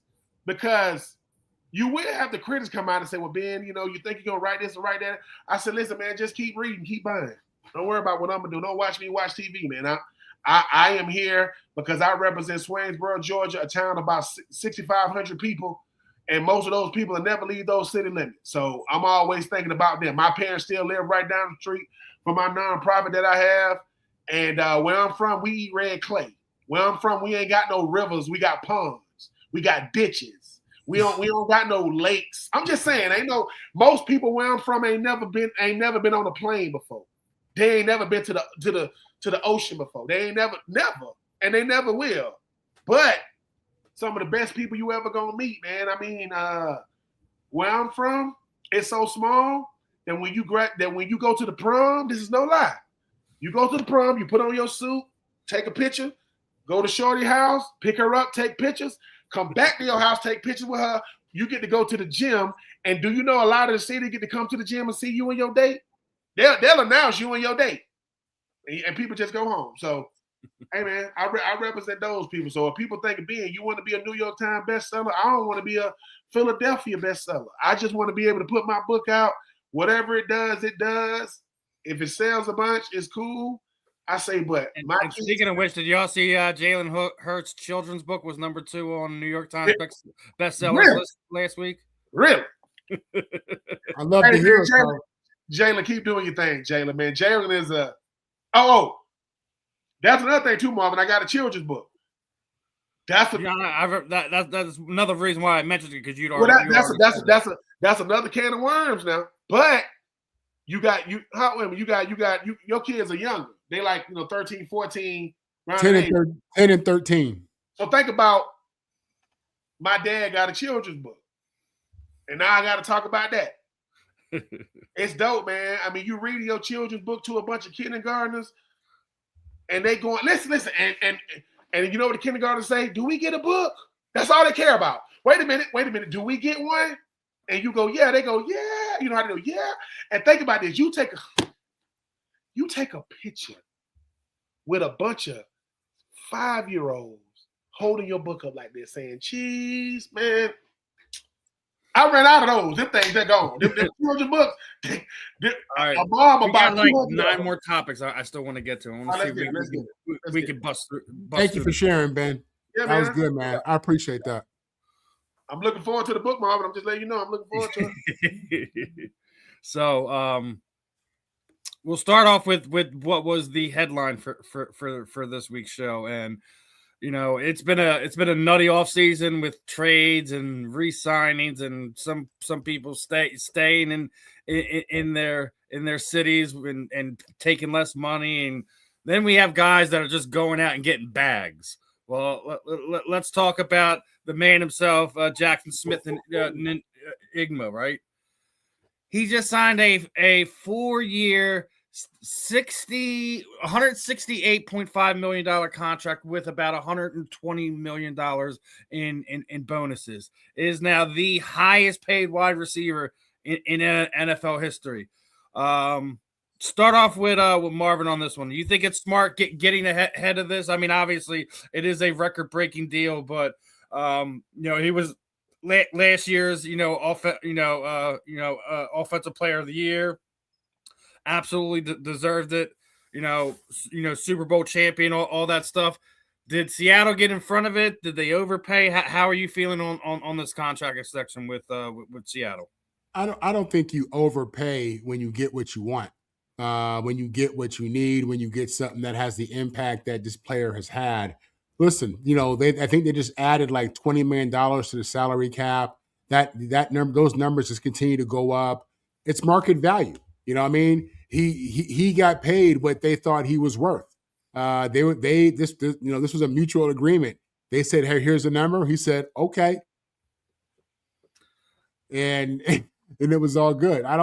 This guy's a phenomenal player. He's a guy that really that you can lean on the offense. They have a running back. Well, they just lost a running back actually, but they got to figure that out. But they have a quarterback. They got a quarterback in Sam Darnold. You want to keep him going. You want to keep that deep threat there. You want to keep that constant receiver there. I mean, he delivers, man. JSN is the real deal. I have no issue with this. What I think about when I hear you say he's the highest paid player at the position, just to kind of tell you how times has changed. In the 1980s, my dad was the highest paid offensive lineman at like $475,000. This dude's getting $45 million a year. Boy, between inflation and just, that cap, boy, times have changed. But good for him. Good for his family. Yeah. The reality is, and listen, I've always said with the NFL salary cap, them owners and GMs, they find a way to pay who they want to pay regardless of the situation. They always find a way to get the money to the dude who they want to get the money to. So good for that brother. I'm happy for him. He earned it. He was outstanding in college. He's only gotten better and played consistently in NFL. He's a difference maker for sure. Kudos to him. Now, Ben, you were hyping up Jaxon. Good part of all of last season, even before Seattle made their Super Bowl run. What are your thoughts on the extension? I'm super duper happy for him. He played his best football in a contract year. Offensive player of the year, knowing that I was trying to get that bag. He was going to get the bag either way, but he just solidified it. He made it so that there is no doubt. I'm offensive player of the year. He seems to be the type of player that loves his teammates and they love him. He doesn't seem like he wants to rock, but he know he gonna get the rock. And he'll route you up too. JSN will route you up. The first time I seen JSN was in that bowl game. I think he went for like over 300 yards receiving. I said, who was this kid? Sierra Leone, man, stand up. No, I'm JSN, and he's only 24 years old. Yep. So he gonna play out this contract and be ready to sign another one if he keeps on balling like this. But I look at JSN, he's a first-team All-Pro. I put him right there with, Justin Jefferson, Jamar Chase. That guy, he's nice, man. And winning the Super Bowl, getting your money, because everybody left. Lockett left. DK Metcalf left. Like a lot of the guys that mentored him and showed him the ropes, they gone. And now he's the oldest guy in the room. And I'm one of the oldest guys in the room, and I'm 24 years old, but as far as like experience. Sam Darnold happy that he got his money. Ernest Jones and that defense happy that he got his money. The NFC West wish he didn't got it. They wanted him gone. I want JSN out of this division. But no, he earned it. He deserves it. And sometimes great things happen to great people. He got a Super Bowl championship. He's reestablishing a different culture. He wasn't around with beast mode and all them. That guy was probably still in high school when they was doing that, getting ready to go to college. And to reestablish the 12th man, obviously Kenneth Walker was a Super Bowl MVP. Sam Darnold is the quarterback, but to me, he's their best offensive player. It's JSN. He's the one that makes everything go. Happy for him. Adam Schefter probably saw it come through his phone like, God, let me report it. Let me put it out. In the sports world. But no, he earned it. Happy for him. And to the receivers coming behind him, that's waiting for their big check. Do you find it to be coincidental that he just happened to have his best year with Cooper Kupp as his teammate? Former Super Bowl MVP? Hello?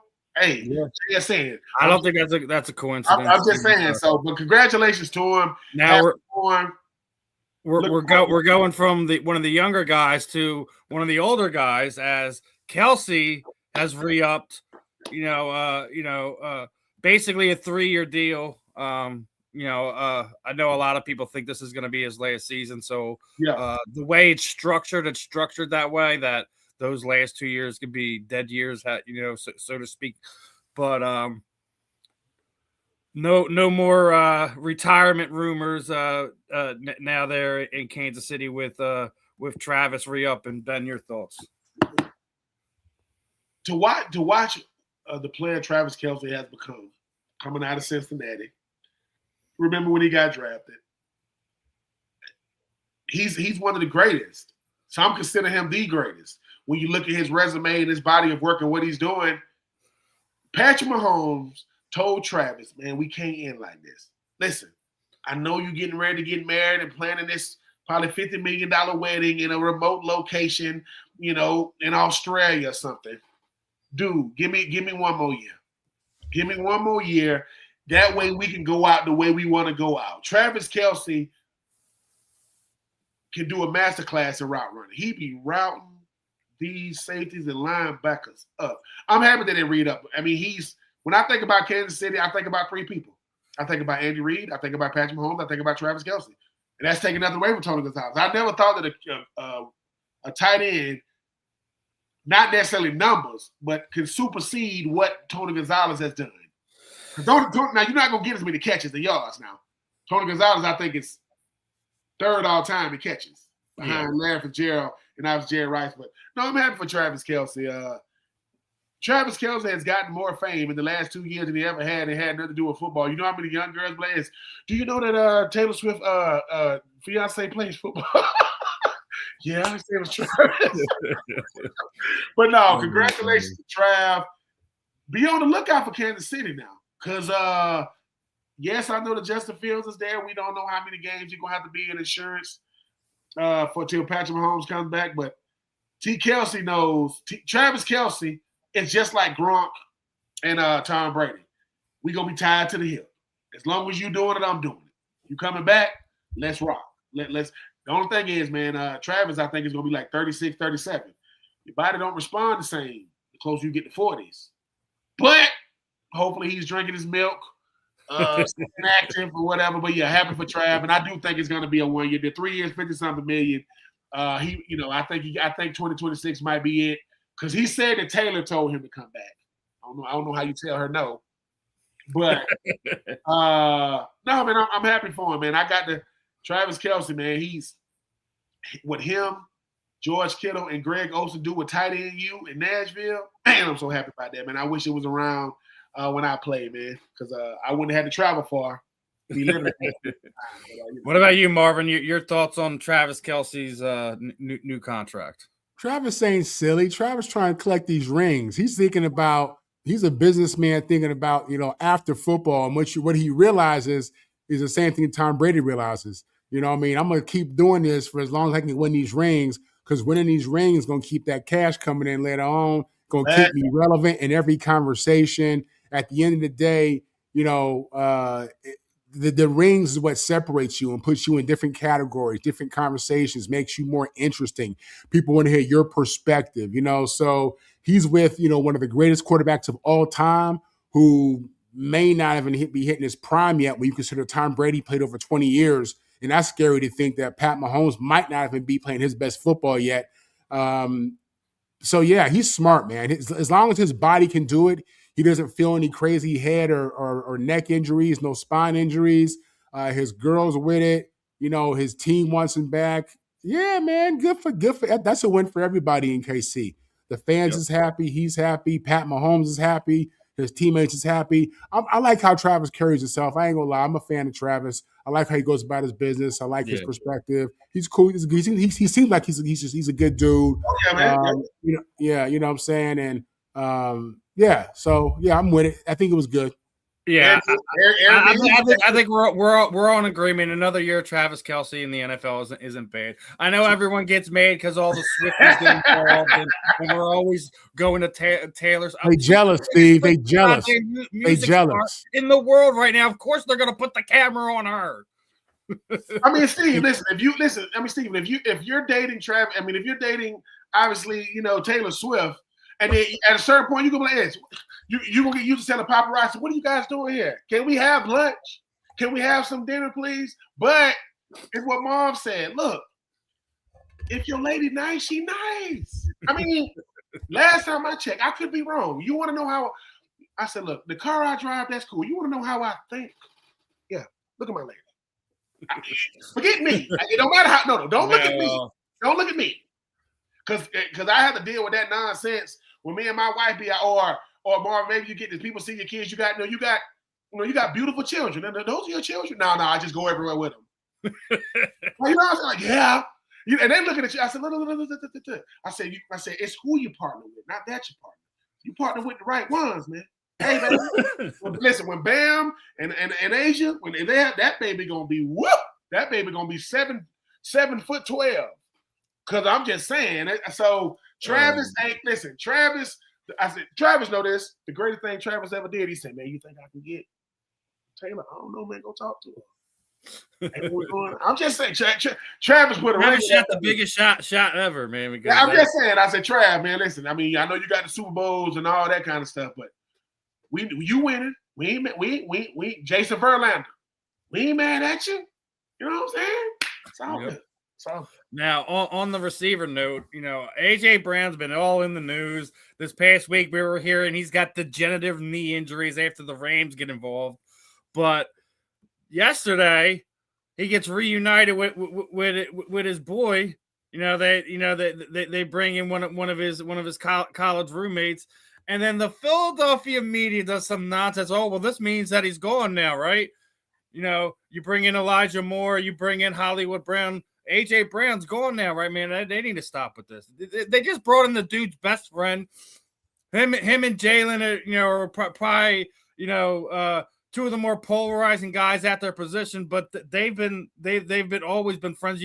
You've never seen A.J. Brown go out there and throw Jalen under the bus, sitting there saying that he has a problem with Jalen. It's always been about the system that A.J. Brown has.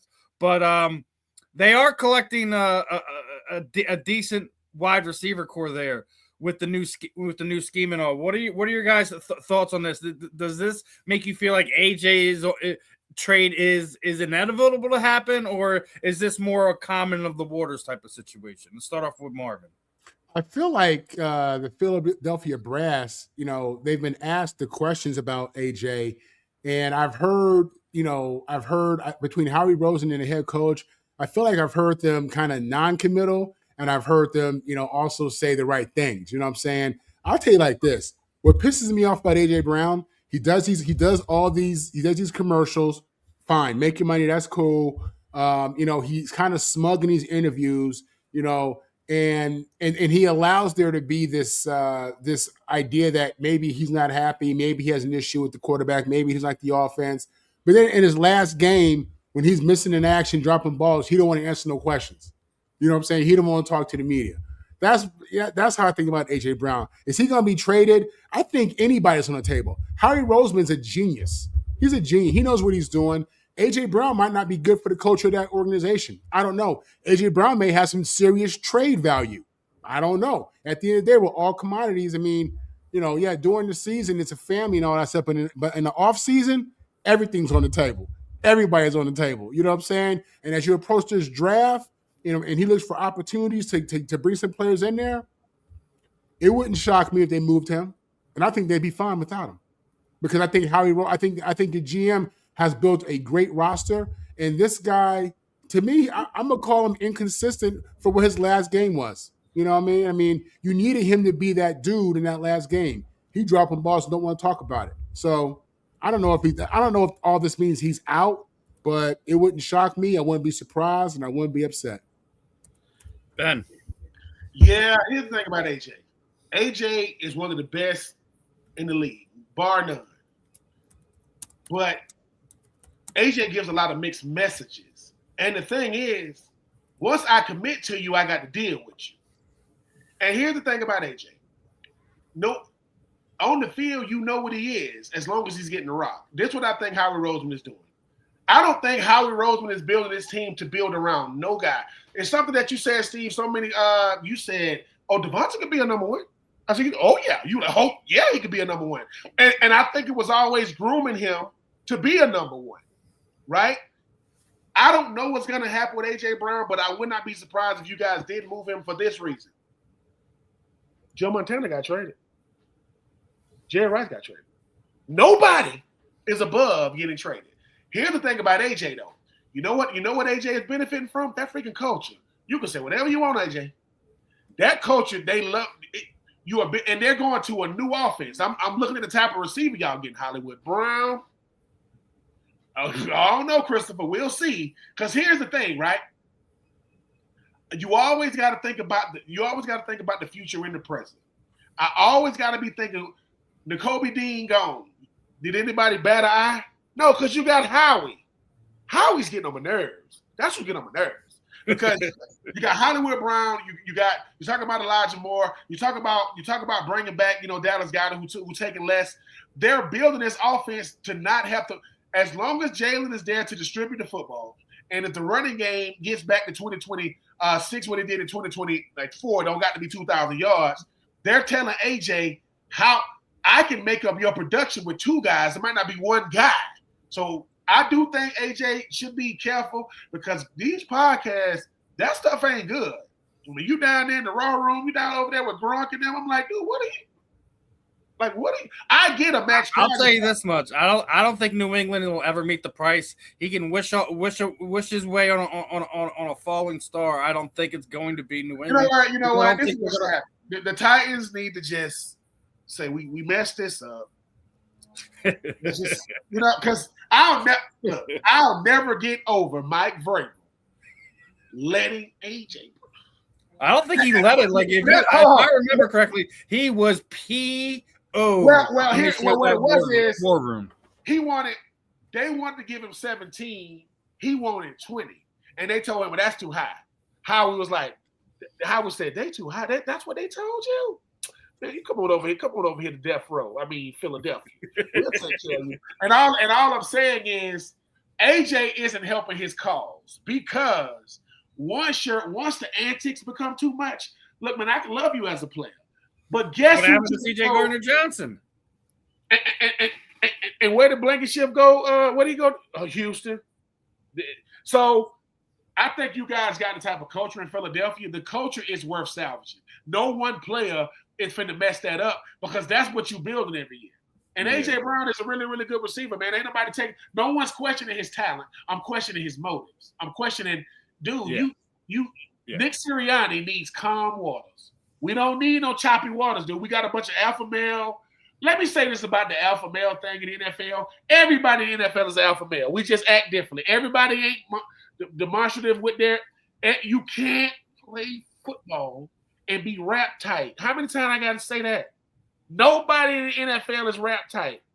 I don't care if they're mild-mannered and they talk like this. They will knock you the hell out and stand over you and say, get the medics. I'm just telling you, that's in the words of Ray Lewis, man, it's a grown man's game. It's a grown man's game I had. So, AJ, you either want to be in Philly, because guess what? They might send you somewhere that don't win at all. Don't play with them now. I already said I still think Vegas is a viable thing. Oh, there's some nice colors, but you're gonna make a lot of money. But you're gonna. As we're talking about, demonstrative type people, man. Did y'all see Cam Scottaboo's comments this week? Man, he's lost his damn mind. He went out there and basically saying CTE is fake. Boy, somebody needs in New York, the front office is there. Somebody needs to bring him in and sit him down and educate this young man, because I get it. Like, some stuff is done for clicks and stuff like that. I could actually see him feeling this way. But then also you go look at the way him and his boy Jackson Dart plays. You're gonna find out the hard way that CTE is real. You continue to play the game the way you're playing it, but I'm gonna start off with Ben on this one. Cam Scottaboo, CTE is fake. Thoughts? Let me just start by saying, Cam, look, you young. You said something stupid, just all the way idiotic, dumb. I am not gonna hold it against you moving forward. But let me tell you what y'all youngers need to stop. Stop playing with people's lives and livelihood, man. That's a different level. I'm not calling you stupid. I'm calling the statement stupid. Stupid as hell. What? No, there are a lot of things in his life that are fake. CTE is not one of them. You think Junior Seau, you think that's how his mama feel, his family feel? You think Aaron Hernandez, you think that's how his family feel? Right? CTE can only be discovered once you're dead and gone. They have to wait on you to die, peel back your brain, and then see. Here's the thing about Mike Webster's family feels that way. Yeah, it's just Andre Waters felt that way. And I'm gonna keep saying this. We as either former or current or future professional athletes gonna stick our foot in our mouths a lot. We gonna say things because we in the public eye. But Cam, you gonna have to do some major damage control when it comes to this, because you've lost your mind. What in the world would make you say that? What? Like, and then he said, he didn't just say that. He said, what else did he say? They're making excuses. He said, I think he said CTE is a joke or something about it. Listen, regardless, it's idiot. Do you think Tony Martin's family feels that way after what just happened to him this year? It's on another level of dumb. And Cam, make this right. I don't know how. Look, if you can do this in a way to bring a negative attention to yourself, you're gonna have to get this right. Because I'm like ain't nobody even asked you for that. Like, what? Man, go back to drinking Gatorade out your little cleat or something, man. Like, what are you talking about? Do better, young, and do better. Just do better. Marvin, your thoughts on Scottaboo's comment? Young people say young things. Young people just say anything. They don't really have the awareness they need to. It's obvious that even with all the information out there, this is somebody who is drinking that minority Kool-Aid. It's unfortunate, like Ben said, you got people out here who've lost their lives because of this injury, of this head injury, and what comes from it. And it's unfortunate. It is. It's just ignorant, And I'm gonna tell you like this: you got some young linebackers in the NFL who motivated by that, and they gonna say, Chris is right on top of that. Somebody needs to hit him, put his hands it's coming. It's Cam. Man, I just don't understand. I just don't understand why venture in the waters, man. You know you can't swim in them type of waters, man. What is you talking? And because the person he's saying it to is like, dude, you gonna just, we need to listen. Everything don't need to go viral, man. When do we become? I want to just say anything, to sensationalize stuff, just say anything.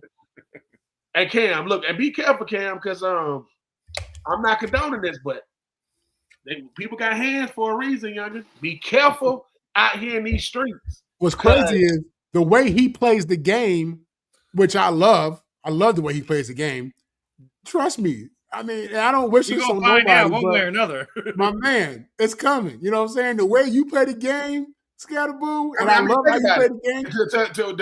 The fullback from San Francisco. Do San Fran? I mean, not the fullback, but the Fred Warner and them, for San Fran. They just say they got to play him in like this. So, because here's the thing. He said it. He apologized for it. Or everybody. He apologized? Yeah, he apologized for it. Yeah.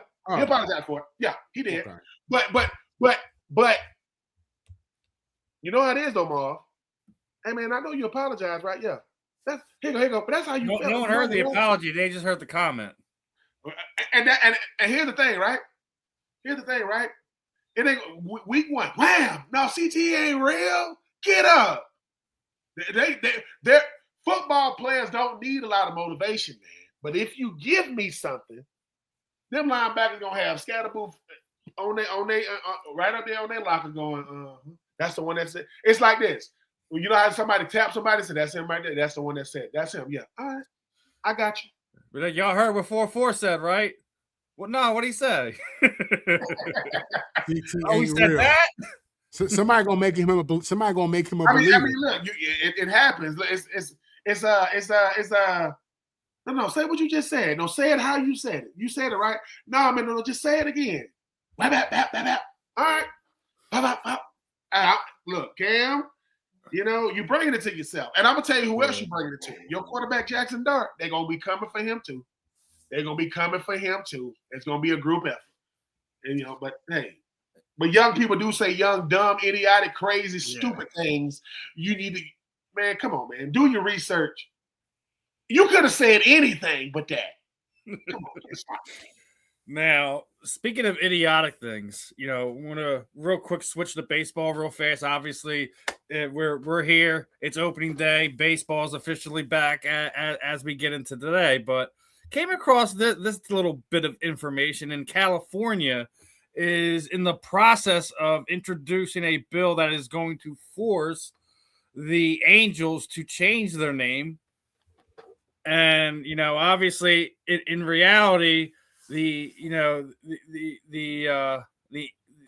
Angels have only been there and we're only called just the Angels for, I think, a matter of 7 years. But it looks like there is some type of bill. I don't know if this is about getting a team back into Anaheim, getting rid of the Los Angeles thing, because they were more known for being the Los Angeles Angels than the Anaheim Angels for any point in period of time. But you think that's a little bit silly? Let's start off with Marvin on this one.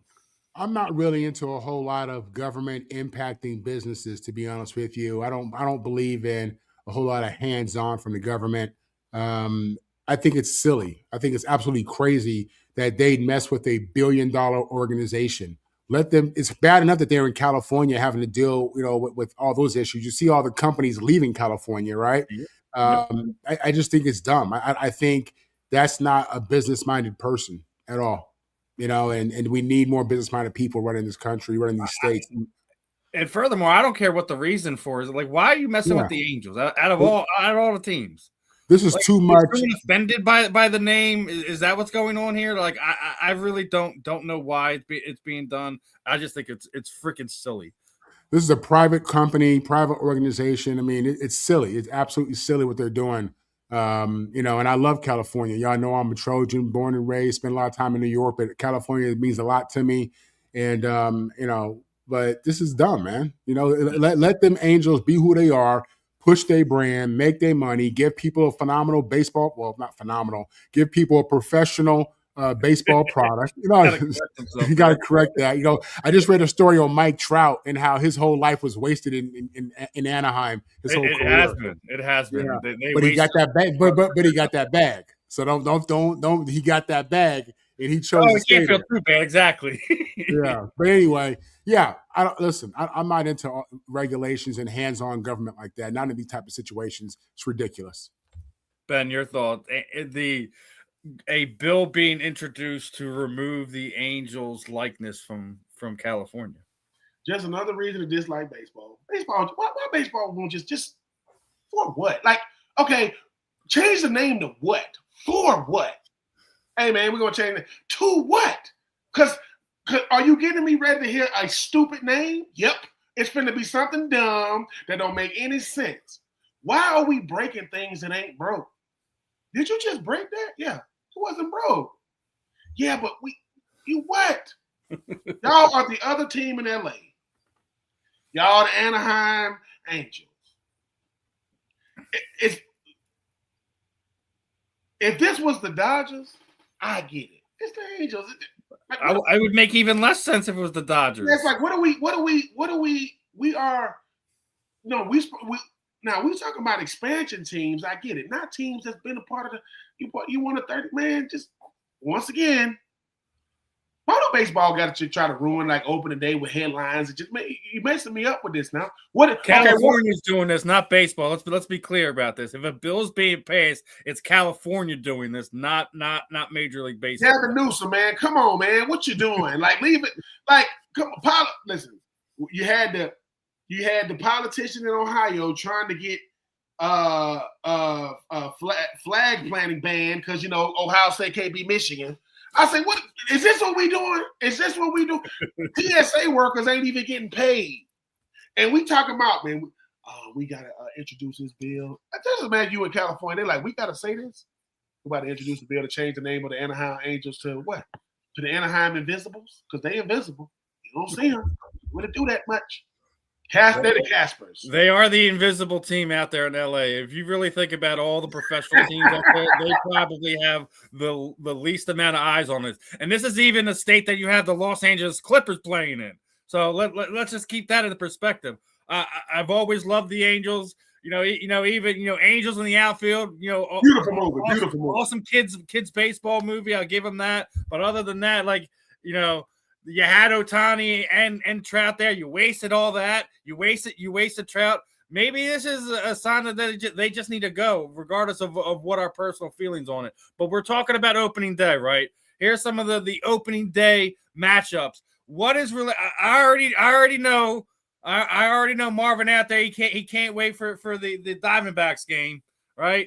But what are some of the matchups that you guys are excited for? Obviously, Phils are playing the Rangers, so Garcia gets to see his former team right off the bat. You got the Braves down there playing the Kansas City Royals.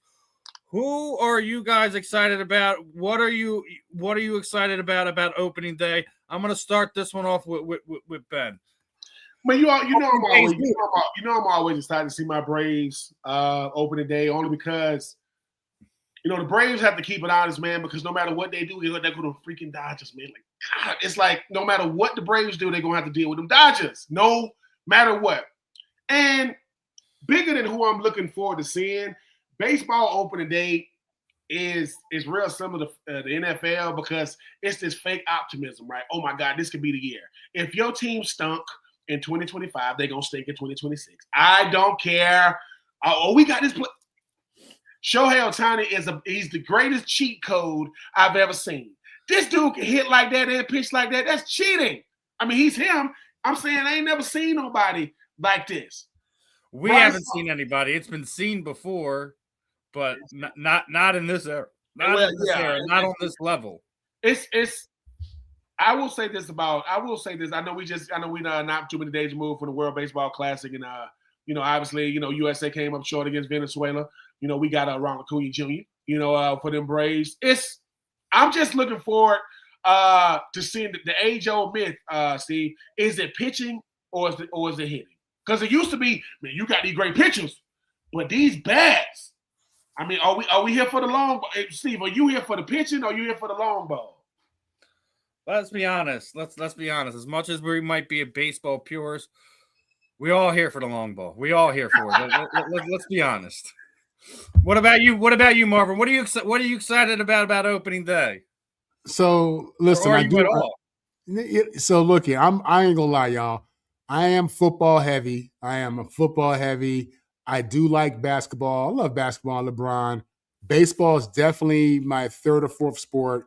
Growing up in New York and LA, I do have a certain level of allegiance to the Yankees and to the Dodgers. But I'll be honest with you, man. These Braves fans, I'm in Atlanta. I'm kind of a win in Rome guy. Baseball is not something that I'm super solid about. So I want to see the Braves get off to a win tonight. I do. I expect the Yankees to win this evening. I expect the Dodgers to win their opening game. But I'm out here surrounded by nothing but Braves fans in my neighborhood. Believe me. And let's we know you LA through it. We know. Listen, we know you. Here's the thing, right? We could been trying to recruit me. You know what I'm saying? The Dodgers are gonna get you under the wing. The Dodgers are part of the MLB fabric. I ain't taking nothing away from the Dodgers. They got Freddie Freeman, Mr. Highways himself. God, I wish he was still a Brave. I gotta let that go. I'm letting it go. It's fine. It ain't fine. Ben, you know why you can't let it go, Ben? Because he never wanted to leave. And his agent screwed him. Listen, that's the thing. When he can't, right? Yeah, man. Not only did his agent screw him, man. I mean, the agent didn't even tell. How your agent don't even tell you that it's a.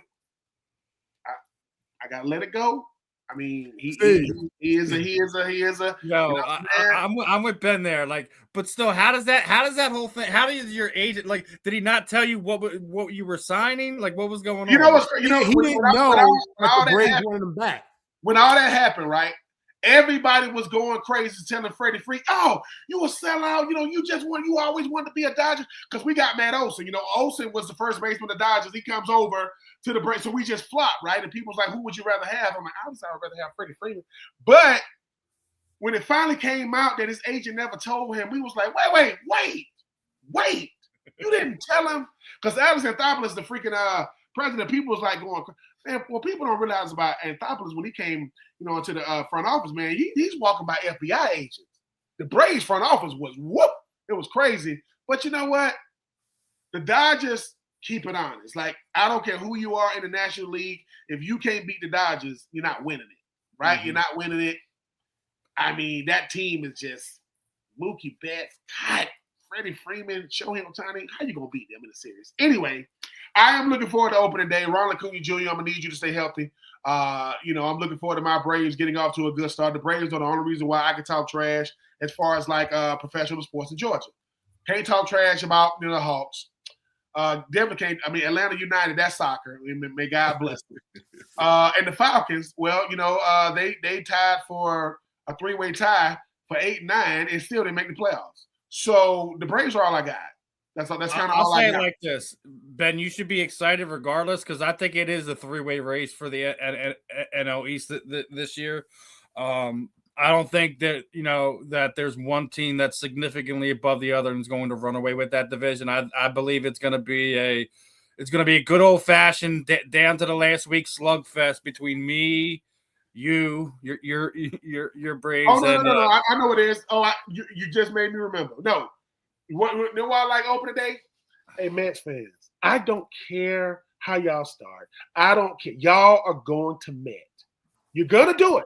It might take you get 150 games, 160. You're gonna, because all that, I think this is gonna be the year. Listen, Ben's on something. The New York Mets fans are like Dallas Cowboys fans. They're the worst. They're the worst. This is that. And then when it gets down to the crunch time at the end, they unravel. They do. So I'm not going to argue with that, but definitely looking forward to it. I think it's going to be a fun season. It is. We'll see who wins the marathon this year. But I got one more for you before we wrap this one up. I thought this was going to be a fun one. I wanted to kind of get it after Scatterboo, but just because of how it's going to go. But Who is your least favorite professional athlete of all times? Who's the guy that you love to hate? I hate that they put Barry Bonds on this list. I absolutely loathe the fact that they put Barry Bonds on this list. And I'm sure Marvin is just as upset that he see O.J. Simpson in number 2. Why would you put OJ? That's just crazy. The guy ran for. I mean, then you have LeBron, Roger Clemens. I agree with. I don't know why he's hated. He doesn't even get love in Boston anymore. They just did a top 10 list, and they didn't even put Roger Clemens on the darn thing, which I found extremely crazy. Terrell Owens, another one. I don't know why he's on this list. Allen Iverson, another one. I don't know why. Mike Tyson, like I don't know who wrote this list, but it's absolutely like there's so many other athletes that you know people love to hate. I don't see those top 7 names anywhere. It doesn't make sense to me at all. So I want to get your guys' take. Obviously, I think this list is absolutely horrendous. But who is your favorite all-time athlete to hate? The one that just anytime you'd hear their name, that they get brought up in this conversation, that conversation, and it's just you're seeing red. I'm going to start off with Marvin on this. Who is your favorite athlete to hate? That's tough, man. You know, I didn't play every role in the game, but I've never been a hater. If I had to say anybody, as much as I have admiration for him and I do respect him and I recognize his greatness, I got to say Tom Brady. Yep. He destroyed my Jets for 20 years. He made us look bad. You know what I'm saying? Like, LeBron's one of my favorite athletes. Mike Tyson is my favorite athlete of all time next to my dad. So that list is insane to me, but I'd have to write it in, Tom Brady, man, just because he broke my heart. Yeah, the 10th spot on the list was a write-in. And yeah, I have to Brady. You know, and again, I got nothing but love and admiration for that dude, man. He did it at a high level, and you know, I love the way he played the game. But damn, twice a year, whether it was in Boston or in the Meadowlands, man, he set us on fire and made us look bad. Tom Brady himself set the Jets back. Yep. All right, Ben, what about you? Who is your all-time favorite athlete to hate? I'm sticking with the quarterback. A guy played against in my division, Peyton Manning. God, man, he just got on my last because when you get to see him in person, it's like, how you gonna stop him? There go Marvin Harrison. There go Reggie Wayne. There go Dallas Clark. What are we really? And you know what's crazy? Ray Carthon, former teammate of mine, who became the GM of the Titans, he came up to me before a game and said, "Hey, Troupe, man, y'all need to just run the ball today. This we get ready to play the Colts." He said, "Hey, man, just run the ball today." Why? Man, so the game could be over quick, man. I said, "Man, we got a good game plan." He got a good game plan. Boy, we got. I hate that, and I think you said it right, Marvin. To hate somebody means that, or not hate them. That's how much respect you got for him. Man, Peyton Manning made me sick. I mean, Peyton Manning them so petty that my second year, Derek Mason wasn't my first year, second year. Derek Mason was gonna be he was gonna lead the league in catches. Do you know they stuck Reggie? Do you know that Reggie Wayne got in the first half and they got Reggie Wayne like 15 straight catches just because they knew that? I said, y'all some petty, just so that D Mace wouldn't get it. And they're already in the playoffs. They don't even need this game. I couldn't stand Peyton Manning, man. He got on my nerves. He was that good at football, man. Like all technically sound. And I'm gonna go through my reads. And I'm gonna make the right play. Got a head the size of a freaking pumpkin, man. Just so yeah, it's Peyton Manning for me because I was gonna say somebody else, but you know, because my mama be watching. I was gonna say Kobe because I love Kobe Bryant. But it's so easy to dislike Kobe because that's how good he was. God, I hated Kobe, man. When I say I just love Kobe being Bryant, but it's easy to dislike him because he's that good. Kobe gonna make the right play at the right time. He gonna shush the crowd. As soon as you say something to him, and he recipe, he gonna stick up the 5 fingers because I want to without Shaq. But for me, it's Peyton, man. And my son went to the Manning Passing Academy twice. He's been twice. Took a picture with Peyton Manning. I played against Eli, but yeah, it's Peyton. I mean, Peyton Manning, man, it's their top 5 all time in touchdowns and yards. My man Moose in the chat was saying Michael Irvin, and there's reasons why I think a lot of these Eagles fans don't like the modern era dynasty Cowboys. Like, I mean, you could easily. I already said I can't do it to Michael just because he was the playmaker. He was the difference maker. Emmitt Smith. I mean, he was he was just so quiet and consistent. It's hard to hate somebody. I mean, you could say Aikman just because I feel the fact that he was overrated just because he was the Dallas Cowboys quarterback. But the man is on the list, and I'm going to put it there. And it's not even for his play on the field. Alex Rodriguez is. Oh, I'm about to say. Not stand, and it has nothing to do with his play on the field. It really doesn't. Yes, the Yankees beat my 09 Phillies. I get that, but that's not even why. It's just how we was. It was because he was dating J-Lo. Let's be honest, and we were just getting Alex Rodriguez shoved down our throats every single week. And then we had the stupid steroid scandal that he was involved with, and then having to deal with that, and then because of what Alex did, all these other guys. I think the real reason why the steroid usage is so vilified as it is from that era is because of what happened with Alex Rodriguez. So, as a player, I don't think he got enough credit when he went to the Yankees, gave up his position, went to third base, and still won Gold Gloves. Hell, you could even put Derek Jeter on this list because if Derek Jeter, we're not even talking about him. We're not even talking about him. But again, that's I think that New York in me, it's always going to be there. New York's our closest rival. It's always going to be somebody along them lines. Hell, we could even, you just mentioned Eli. You could put Eli in there just because riding off his family's coattails. Everyone's sitting there crying because he didn't get in the Hall of Fame this year. Would y'all stop at the man? Y'all act like he's living this poor life, man. The Mannings are doing fine. Relax. But that list as a whole, I have a whole problem with it. Literally, there may be two people I could see being on that list. The rest of it was absolute nonsense. But it did brought up a fun point of who are some of the guys that in professional sports that we didn't really care for. As we're getting ready to wrap this one up, you know what I typically do, guys. Get your final words. What you guys got going on, and any parting words. Marvin first. Yeah. Listen, final words. I'm a football freak. I'm looking forward to the NFL draft, which we're going to have here in about a month. I'm hoping that my Jets can do something. Excited about what's happening in spring ball for these USC Trojans. And that's pretty much it, man. I want to see the Lakers finish strong and make a run and see LeBron get a ring this year and laugh in everybody's face. All right, Ben, your shot. Your final words, thoughts of the day, etc.